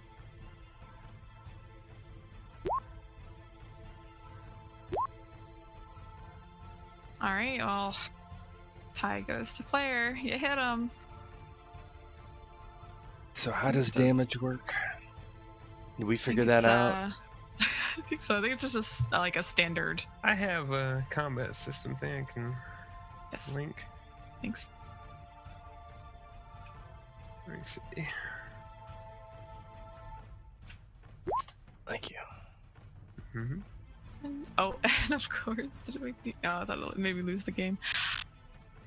It was brawl. Initiative, and then determining damage. It's lethal, right? We know that. So if they have any kind of D3. soak against lethal, but they're mortal, so they Yeah, don't have they're- soak unless they have armor, which I don't think they do. So +1 for each success above the first attack roll. So base damage dice pool, strength plus weapon plus maneuver. I'm guessing there's like maneuvering.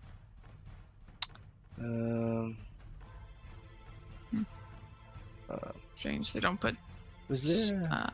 disciplines in here. Sorry, not trying to. Just trying to. It's okay. There's no place for gear in here, huh?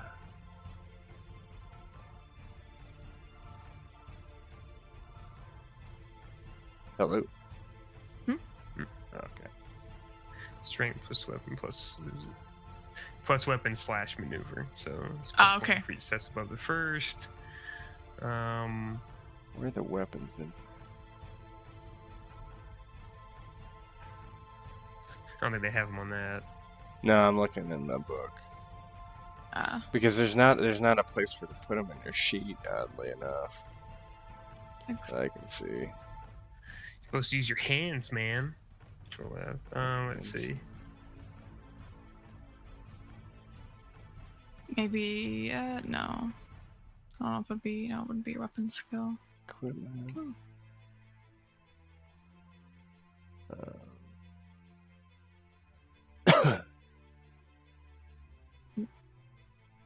Barrel weapons.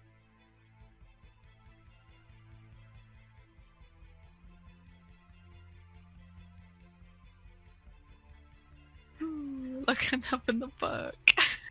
Yeah.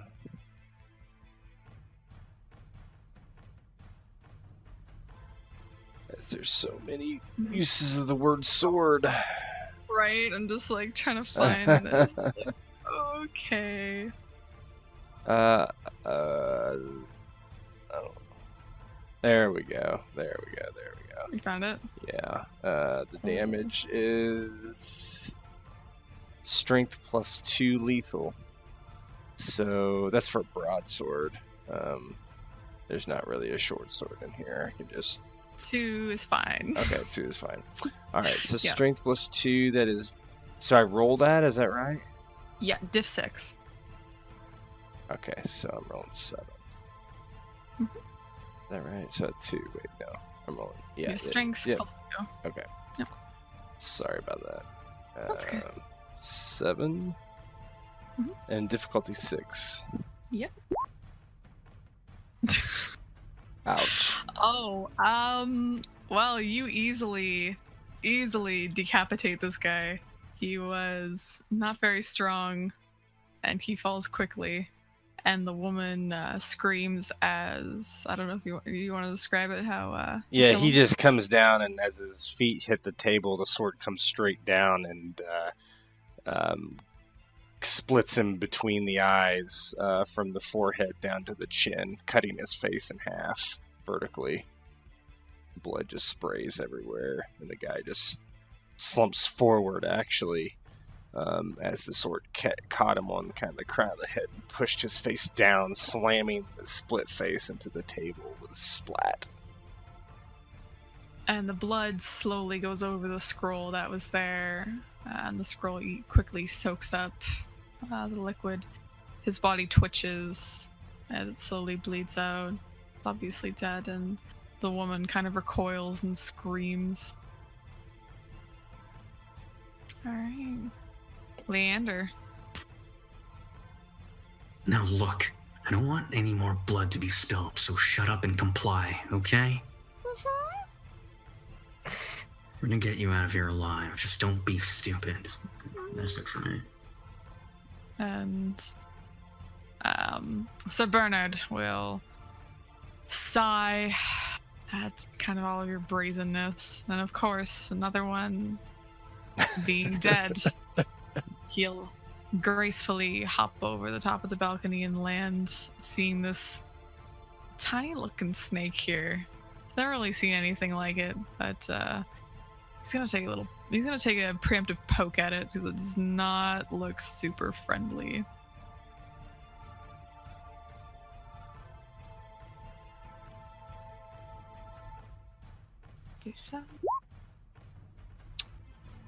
And let me just check its stats.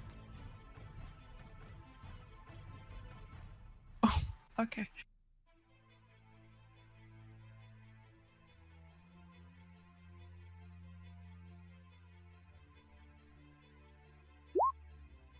All right, so the snake easily avoids Sir Bernard's poke there, hissing more angrily as it's attacked. And Victor? So Victor will stand up, seeing all the commotion that's just happened in probably like, I don't know how long combat rounds are, but like 10 seconds. One guy is dead, Leander has the woman, and Sir Bernard has failed to kill a snake. So Victor will look over and just kind of... And we were so worried. And then fly over to try to take a bite out of this snake. Alright. Roll me brawl plus strength. Oh. Gosh.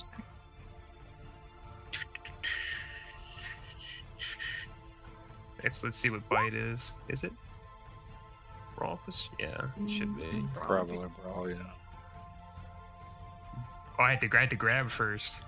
Oh, if you're... Oh, yeah. Try to grab him. He's, I have to, let's see. It's either clinch, hold, or tackle. So I'm going to try to grab him in a hold. It's still strength plus brawl, but it's got a +1 difficulty, so difficulty 7.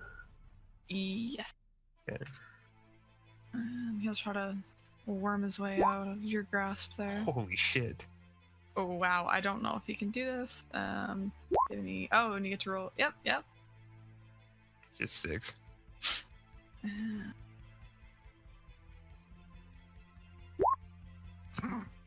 Yeah, you get the snake in your hands. Yeah, fly over and just kind of grab the snake and hold it by its head. It's flailing around. Alright, is that your turn there? I don't think I can take successive actions because no celerity, so yeah, that's pretty much it. Alright, dead man can't go. The girl will definitely not... She'll struggle a little bit from your grasp, but mostly she's not trying to cause too much of a ruckus. Seeing her friend almost split in half has really shaken her there. Her eyes are kind of darting left and right to all of you. Extreme confusion kind of in her face, and also fear. And the snake that is in the arms of Victor there. This is a surprise round too, right? Yeah, so you guys actually... Moses, what do you do? So the snake is still kind of surprised, but very angry. The pentagram, what does it appear to be made out of? Blood. Blood, okay. Is there anything like a water basin or anything? Roll me a d10. All right.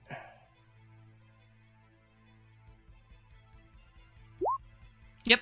You see a water basin in the corner. So using celerity, he speeds over, grabs the water basin, and basically flings it towards the pentagram, attempting to wash the visage away. Roll me another d10. See if it how well it works.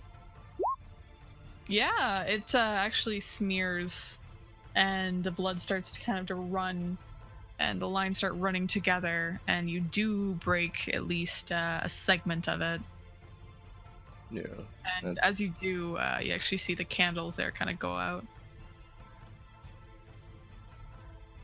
Yeah, that's what he does. Mm-hmm. And that was celerity. Does anybody else have celerity? No. How would you know? What is that? It'd be on your sheet. Yeah, it'd it's be a one of your discipline. disciplines. You definitely don't have it. It Let me just makes sort you that out for faster. Yeah. Yeah. All right, we're back to the top of the round. Moses, you split a guy in half almost. There's a snake in Victor's arms, and Didn't I just go? But you went Go in in the celerity, water? right? Oh yeah. Mhm. Yeah. So it's back to regular turn. Oh, okay. I Yeah. see. So after smearing the blood,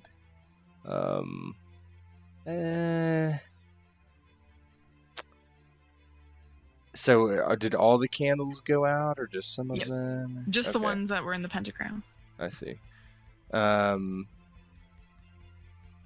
Yeah, I think I'm gonna hold my action. He's just watching everything kind of unfold in front of him at this point, over by where the water basin was. Leander. Do I have anything I would use to like tie her down or tie her arms together? You know. Well, give me a d10 and see if there's anything in the room that you can use. There is absolutely nothing in the room that you can use. What kind of clothes is she wearing? Anything long sleeved? Oh yeah, she's very high collared, very proper. It is very peasant like, but definitely long sleeves. Everything's covered, goes down past her feet.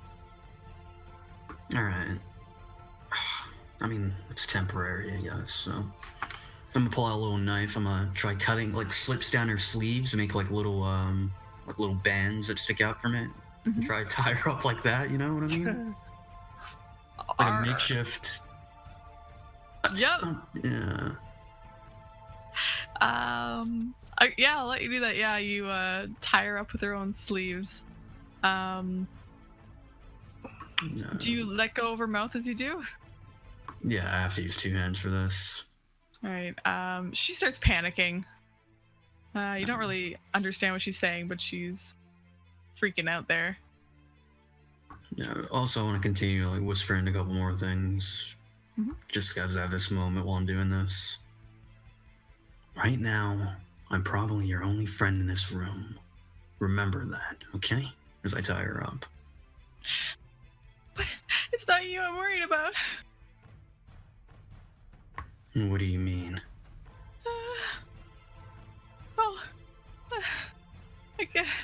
The woman. What woman are you talking about? The woman in red.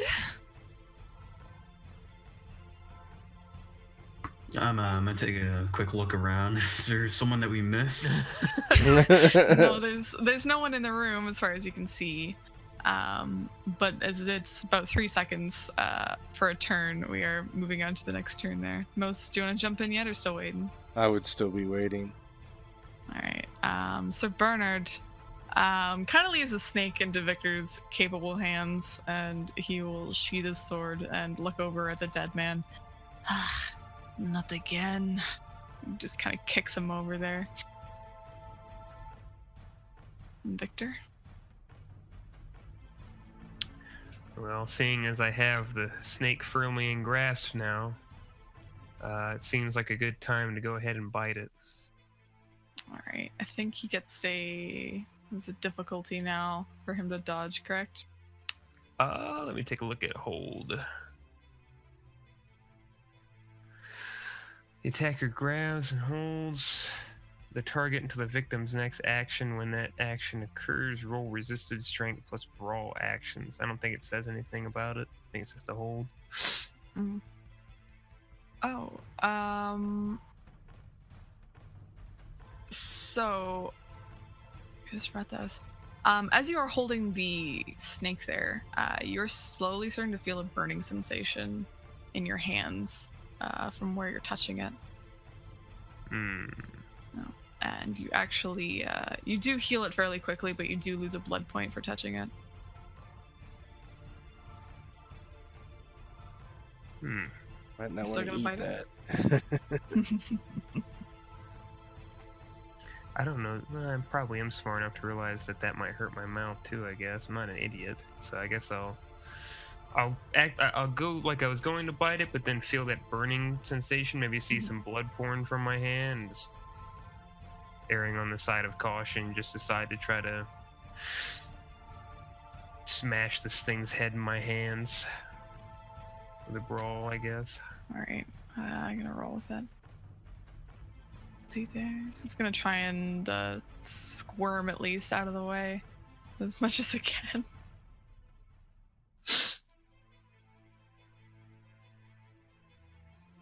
Oh. So.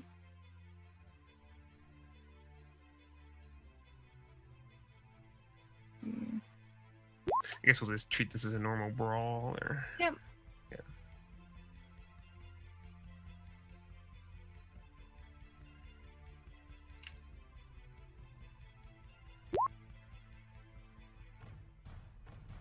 All right, so you successfully hit it. Okay, and then for this, I believe it's just my hands. So this would be just strength damage. So 7 plus 1 for each additional success. For the first one, we matched. So I got one more. Oh, I got exploding. Oh yeah, roll that. Yeah, you got it. 2 more. So the strength plus 2. 1, 2, 7, 9. Oh god. Ooh. Div 6.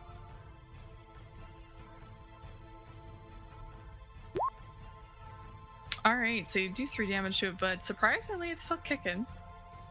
And I'm assuming you're looking at this thing as you're attacking. Yeah, I'm looking confused at this. I'm it's just an animal, so I'm trying to just squash its head. That's usually nothing for me.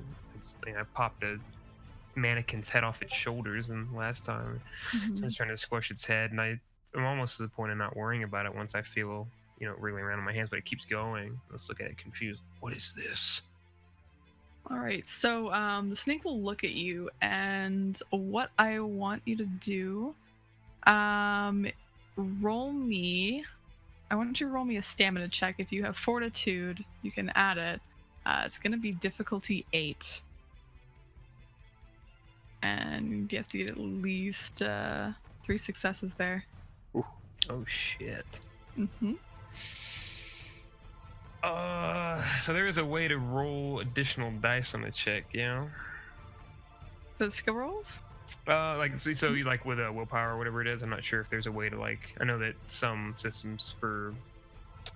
I'm not sure that willpower is a thing in this one. If you spend a willpower, I think we agreed. I think we talked about it. It's like 3 additional dice or something. But isn't that the other World of Darkness system and not this one? Yeah, I'll just go with the 5 dice I have for this and see what happens. Oh man.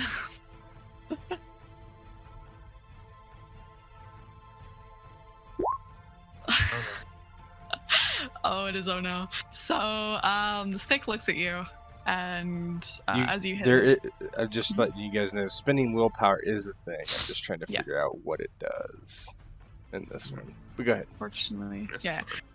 So you look at the snake and you do attack and dig your claws into it. The snake is very angry and gives you this look, and you feel kind of this probably something you haven't felt in a long time is fear coming from this tiny snake. So much so, let's see, that you actually fall into torpor. Oh, shit.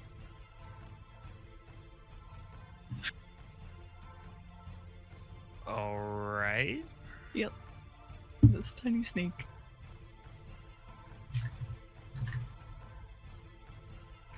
So,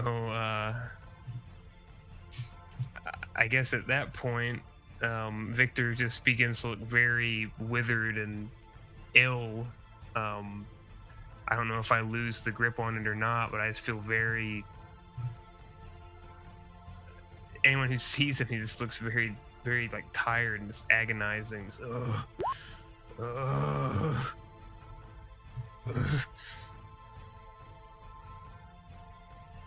and just kind of standing there sleepily with this snake. So it's possible to succeed given action by concentrating? Yeah, you just spend a willpower and you get one success. That's the way I read it. Ah, okay. If you want to spend 2. No. You can't spend 2 at a Oh, time, spend though. 2. Yeah. Ah, alright, so yeah, you still wouldn't make it anyway. Yeah, you fall into torpor there, and you do release the grip on the snake.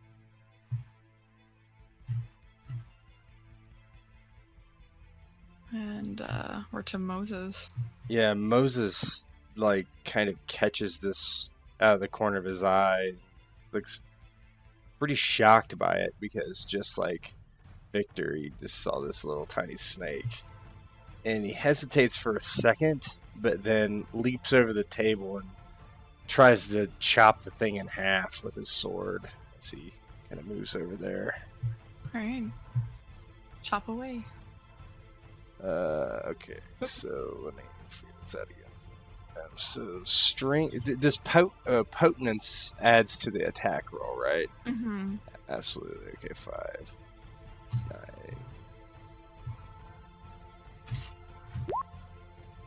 Oh, wow. Alright.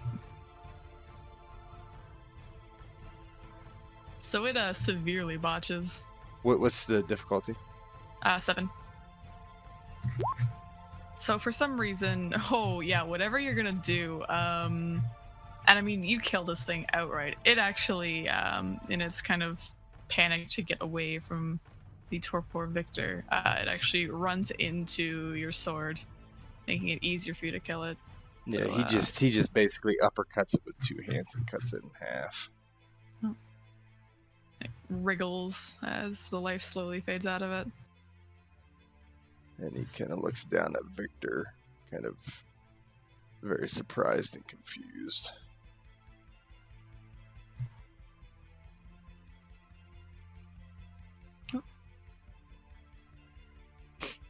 And yeah. So you have defeated the snake, the one man, and you have a tied up woman sitting in the summoning room with you. Moses kind of like turns and like looks down at Victor and reaches down and kind of like grabs his arm and kind of shakes him. Beastman. You know, Beastman. if you give him blood, he'll wake up. Yeah, he kind of grimaces and extends one of his wrists, and after wiping the blade off on his cloak, slices his wrist and lets the blood drop into his mouth from above. And Victor, you come on a torpor there. And open my eyes and look around. What? Where? Look around for the snake. It is very dead and chopped in half right beside you. And picks up the corpse and slings it across the room as hard as he can against the wall.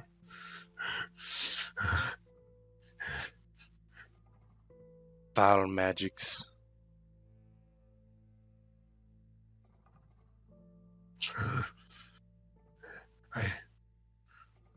I never felt that. Not for so long.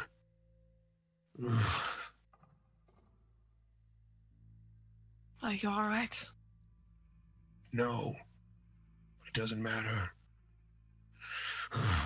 We have the woman. We should also gather up maybe some of the things in this room to take with us. Gather what you will. No, there are like scrolls and such, and books. They definitely have some of the markings that you actually saw on the wall out there. Actually, Leander, something catches your eye, and you see a small stack of notes there. But you do recognize one. It's written in Romani there. I don't know. What do I do with the woman? I sort of pull her along with me as I go to the note and I pull it up.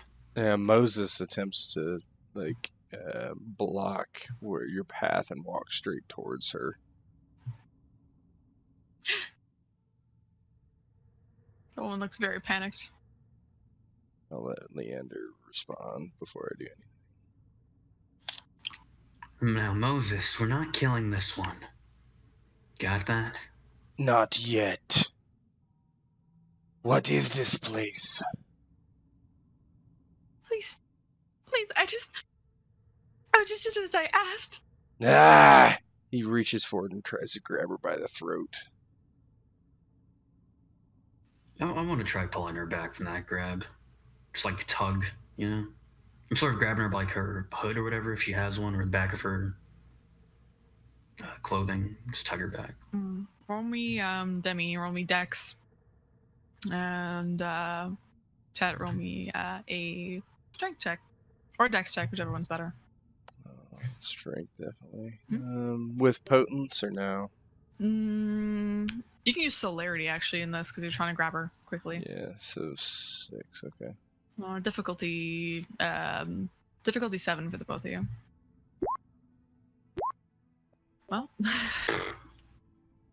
you easily, Moses, you grab her by the throat, and she looks at you with these wide eyes as she's choking. Yeah. What is this place? Tell me now. And I'm starting to sound like Arnold, but I would like to try to use intimidate. Oh yes, these manipulation, intimidation. If you're you're not really manipulating her. Oh, that's doing true. Something. It's big charisma. Okay. Okay. All right. Difficulty. You got her in a hold. You're very intimidating already. Difficulty 5. Yep. She looks absolutely. I was saying there's 2 dice to reroll. But... Oh yeah, reroll those. And another one, yeah. All right, you get 2 more. So she's absolutely terrified. She actually just pisses herself. And she looks up at you, and through the chokehold, she just tries to get out. But the red woman made us come here. Who is this red woman? Well, she's in charge of all of us. What is us? Yeah, there's a group of us. We're all doing the work of the master. And we do her bidding in service of the master. He's getting irritated at this point with all the pronouns being thrown around, and he begins to lift her off the ground. Specifics: who is she? Where is she? What is your master? What do you do? And she kicks her feet. She occasionally comes once a week. She's here. I don't know where the master is, but she'll kind of try to gesture over with her head there as much as she can, maybe with her foot. There's a map of others. He just tosses her back onto the ground like a sack. She lands with a thump.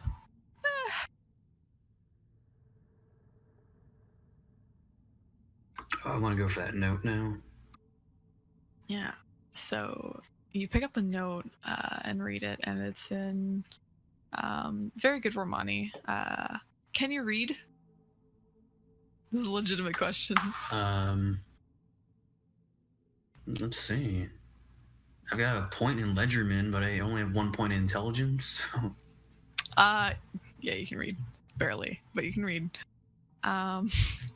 So the note basically says, similar to what she was describing, that there's not a lot of details in this one, and there's many other notes, most of them in many different languages. This one specifically talking about how it looks like a group of them following the master, and it almost looks like a kind of propaganda. Group of them following the master meet up in these different places. It looks like it's encouraging them to get together to make these sacrifices in order to get out of poverty. If they do these things, then they will be greatly rewarded. I sort of like explain what I get from the notes group. Like, it doesn't say anything about reward. It just says greatly rewarded. It says greatly rewarded. It's definitely propaganda, but it's also listing off some of the meats, like different meat times, different meat days, and going down the list there. In a few days, there is another one, and it lists off the location, but it seems to be in some sort of code that you don't quite understand. It's kind of a mix of numbers and letters. I'm gonna take the note. I'm gonna shove it in the lady's face. What? What do you make out of this? It's a recruitment note. We're supposed to write them. And these, and I'm pointing specifically to the numbers and the code thing. It's location of the next meet. I know where it is. Please don't hurt me. I'll tell you. It's good. As long as you compromise, or yeah. As long as you don't do anything stupid, we won't hurt you. Okay. Do you promise? I promise I won't lay a finger on you. I like that answer. Yeah, I do too. Give me manipulation plus subterfuge. Yeah, sure. Yeah, I like how that was phrased. That was good. I won't lay a hand on you. Not sure what I can do about these two other freaks, but Difficulty 6.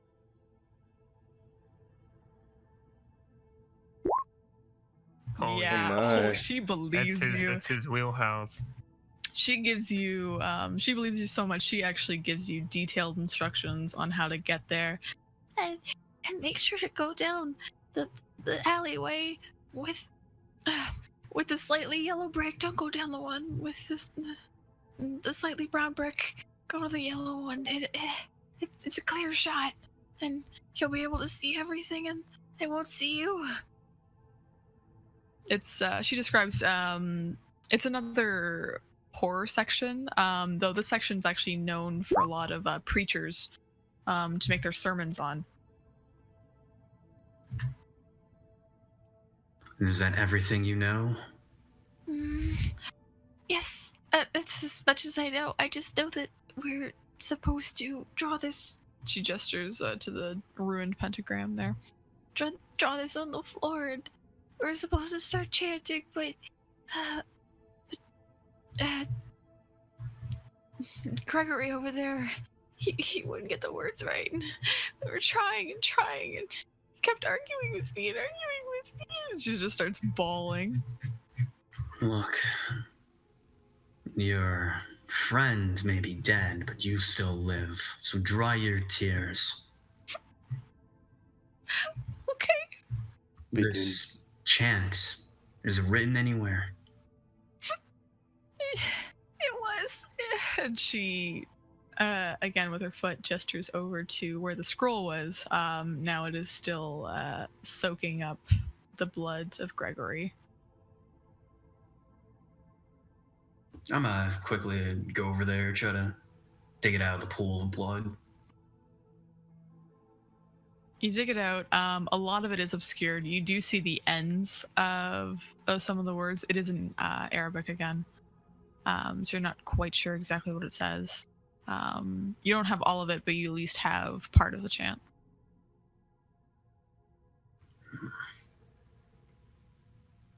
I suppose none of you can read this chicken scratch. Why not the woman? Is it not her native tongue? Well, I don't want her vocalizing this chant if it had something to do with that circle, although I guess it's gone now. I'll look around to where Moses said. It was completely taken care of, right? The circle? Yep, there's a break in it. So you're assuming it probably can't work now. And the candles are gone, so. Okay. I walk back to the lady and give her the paper. What?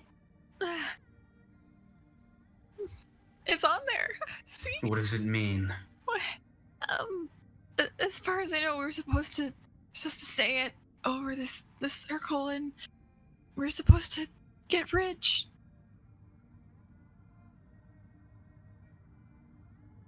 Alright. I feel like I've gotten all I can from her, so I turn to Moses. She has nothing left for us. Oh, wait. She has something left. And he kind of walks forward and,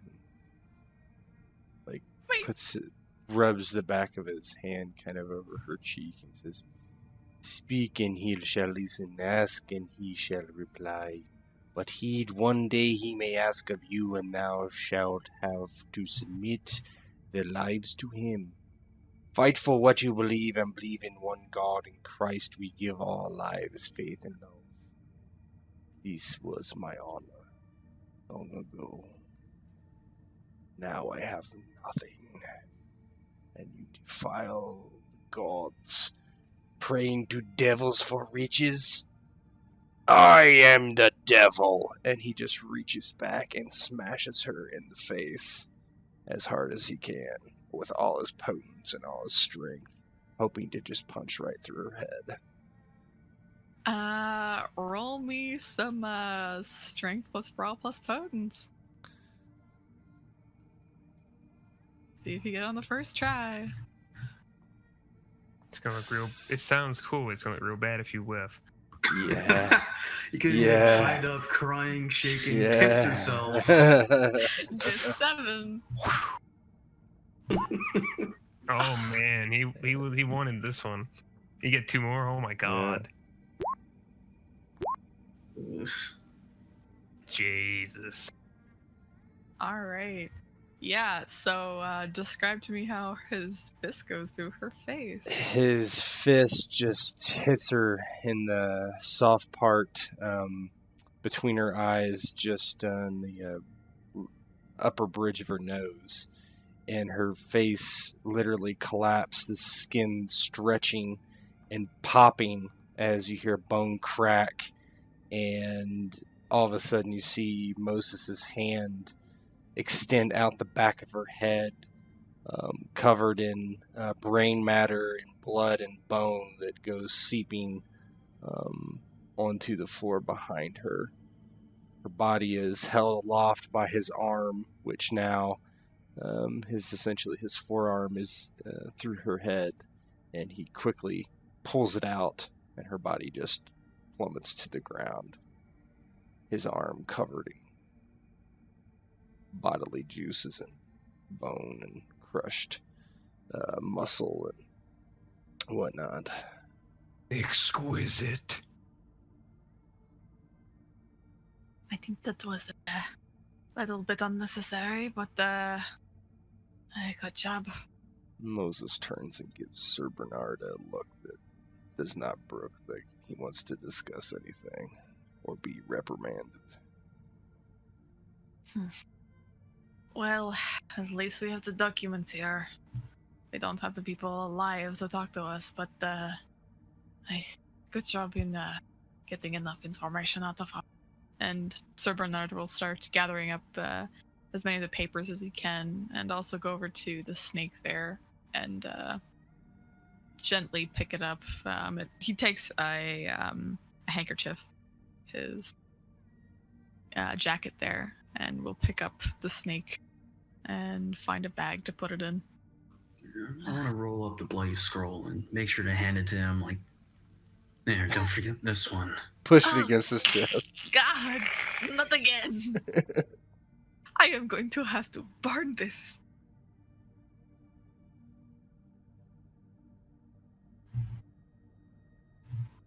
And Sir Bernard will gather up everything. Well, if there's nothing left besides getting me dirty, then we can head back. I think there's still a little bit of time. And Moses is just staring down at the dead woman. Victor was impressed by Moses' display of brutality, but then goes back to his own uncertainty, looking at his hands and looking at the snake as it's being put in the bag. Just a bit confused about the whole situation.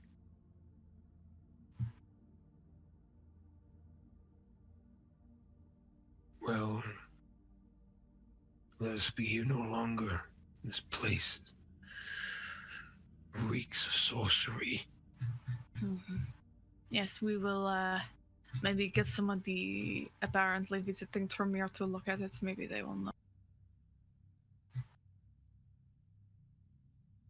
And Sir Bernard will...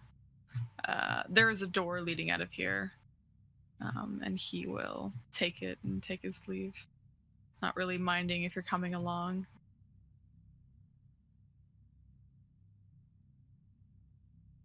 Eventually, after everyone else is left, Moses would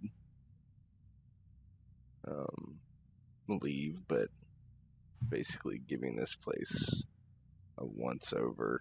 And actually, are there any lit candles or anything like that? Oh yeah, there's definitely lit candles in the room. It was just the pentagram that went out. Yeah, once everybody leaves, he kicks over that big candelabra in the middle, hoping this place will catch on fire, and quickly, celerity style, sprints out of here.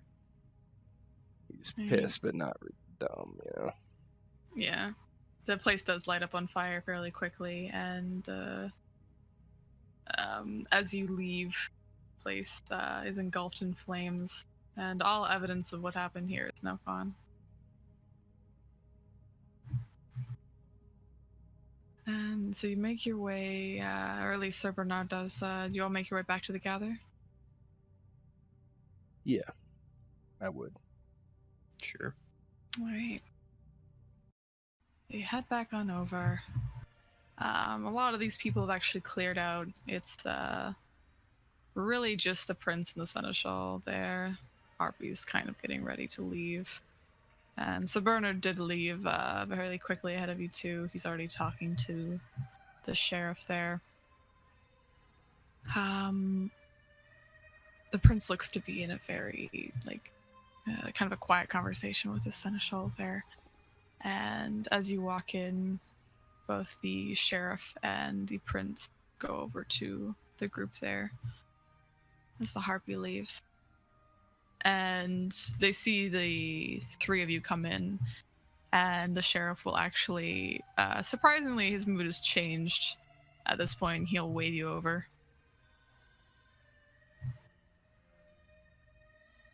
Moses walks over. He looks kind of preoccupied, not even looking at them so much as kind of not really averting his gaze, but more looking like around idly. Mm-hmm.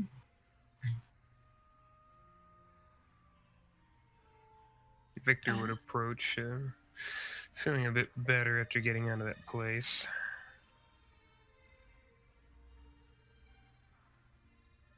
And the group parts. The look on the prince's face there, Geoffrey du Temple. He looks, he's actually fairly young, surprisingly much younger than his predecessor. He looks a bit more aloof, I will say, and he does have a wide smile on his face, very opposed to his seneschal there, who is permanently wearing a frown. Is the seneschal female or male? Male. Okay. It's hard to tell. Yeah. Prettiest Hard to tell man from I all ever of saw. Yeah. He will, Seneschal Dubois will actually cross his arms as the group of you join, giving you all a look. Kind of a disgust. Varying degrees of disgust.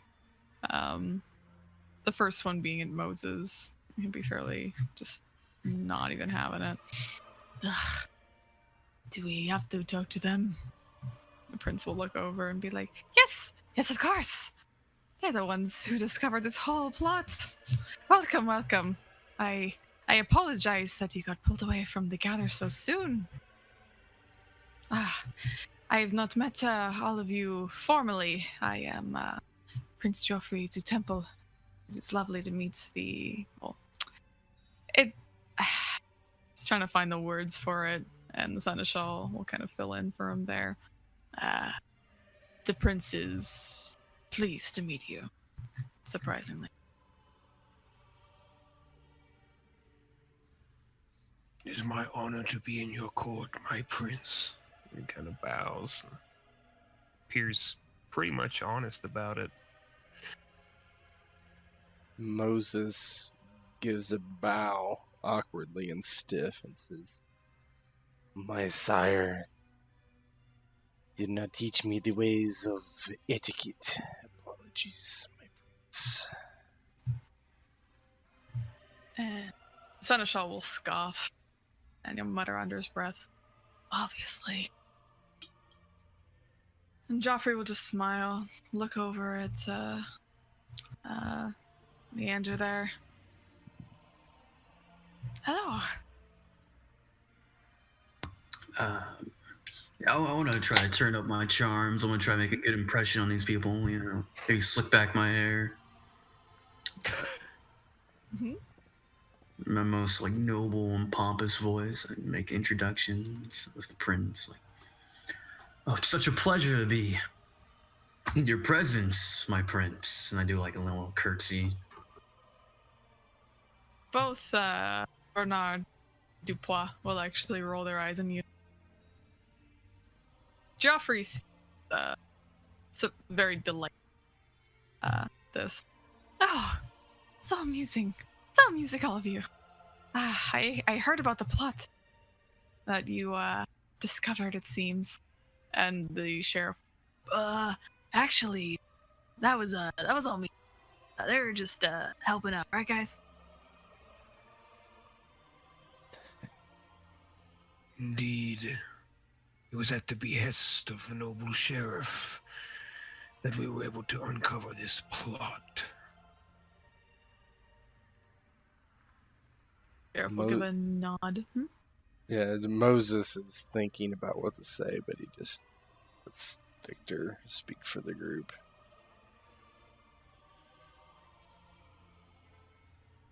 Joffrey will look over at the seneschal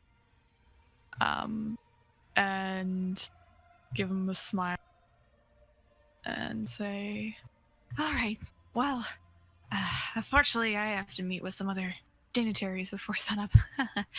So you handle this, give him the down low, and I'll see you later." And Joffrey scoots off and out of the room. He's surprisingly new at this, it seems, for a prince. Though it is known over the past 22 years he's not been the most well-rounded prince that Paris has had. And Seneschal will kind of give you all a look and scoff again. Well, As the seneschal is kind of looking at then Moses is looking at his arm, which is completely covered in blood and guts. Bernard is very disgusted. The Seneschal will address all of you. I hope that all of you keep this very quiet. We do not want any of the visiting dignitaries to know what is going on, as it seems we have some sort of demon worshippers in our city, and unfortunately the Prince's Station within politics is not the strongest at the moment. So as long as we can keep this, again, hush-hush, then you will all be greatly rewarded. Is this understood? Oh yes, I've learned firsthand that secrecy comes with benefits. I sort of give a look over to the sheriff and deputy. The sheriff will grunt. What sort of rewards? Well, the rewards of being owed by the prince of the city that you reside in, which includes bigger personal territories for all of you. So only you will be able to feed if you choose to, I'm assuming, by the way you all look. Probably won't grow business, but if you wanted to. Basically, whatever your sadistic little heart. Moses kind of blurts out, I want the castle. You want my castle? Not your castle, a castle. Not gonna be arranged. We can do this for you. Seems satisfied with that. Like, almost childishly, right? As he looks around, impressed with this place. We will be in contact very soon, as it looks like in the next few nights this gathering will happen. So I want you to all be at the ready, and we will probably gather a few more people to assist in this. I am not too sure what will happen, but we will see.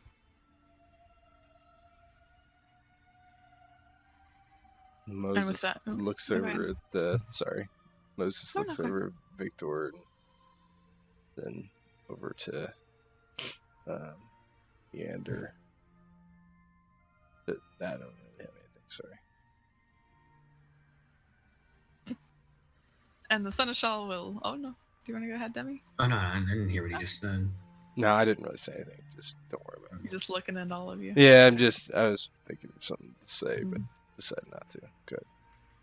So the Seneschal will dismiss himself. Do not worry. I have ways of contacting you all. And with that, he'll take his leave. And the sheriff will be escorting you all out. All right, party's over. See you all in a few days. Get ready. And as you're being ushered out, kind of on the steps of the outside here, I will say, Victor, there is a small cluster of people leaving, or it looks like they were standing outside the building. And as all of you exit, the cluster starts leaving themselves, and there's one fellow who kind of takes a look back at you, and he looks, he has a hood on, can't really see his eyes there,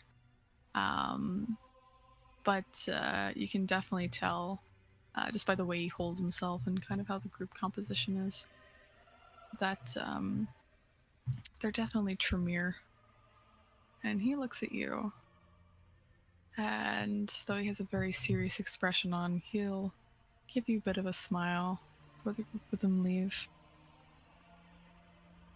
And as he's kind of looking and lock eyes. Like, is that? I would be able to get, and I'd be able to get the sense there, Tremere.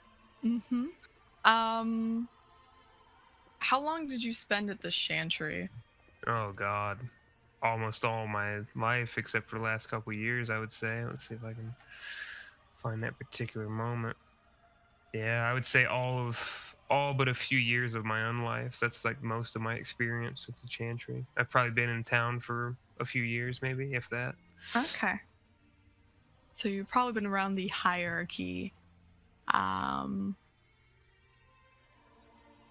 Basically, you would know that this gentleman, and based on how everyone's kind of act, like even just leaving, how they're all act, like surrounding him, kind of letting him lead. He's, especially to the rest of you, he's definitely a very important person, but specifically you know that gentleman's Goratrix. And with that, we fade to black. And yeah. Wait, what? Best ending. Who? What? Yeah. Who was the guy? Goratrix, 4th gen Tremere.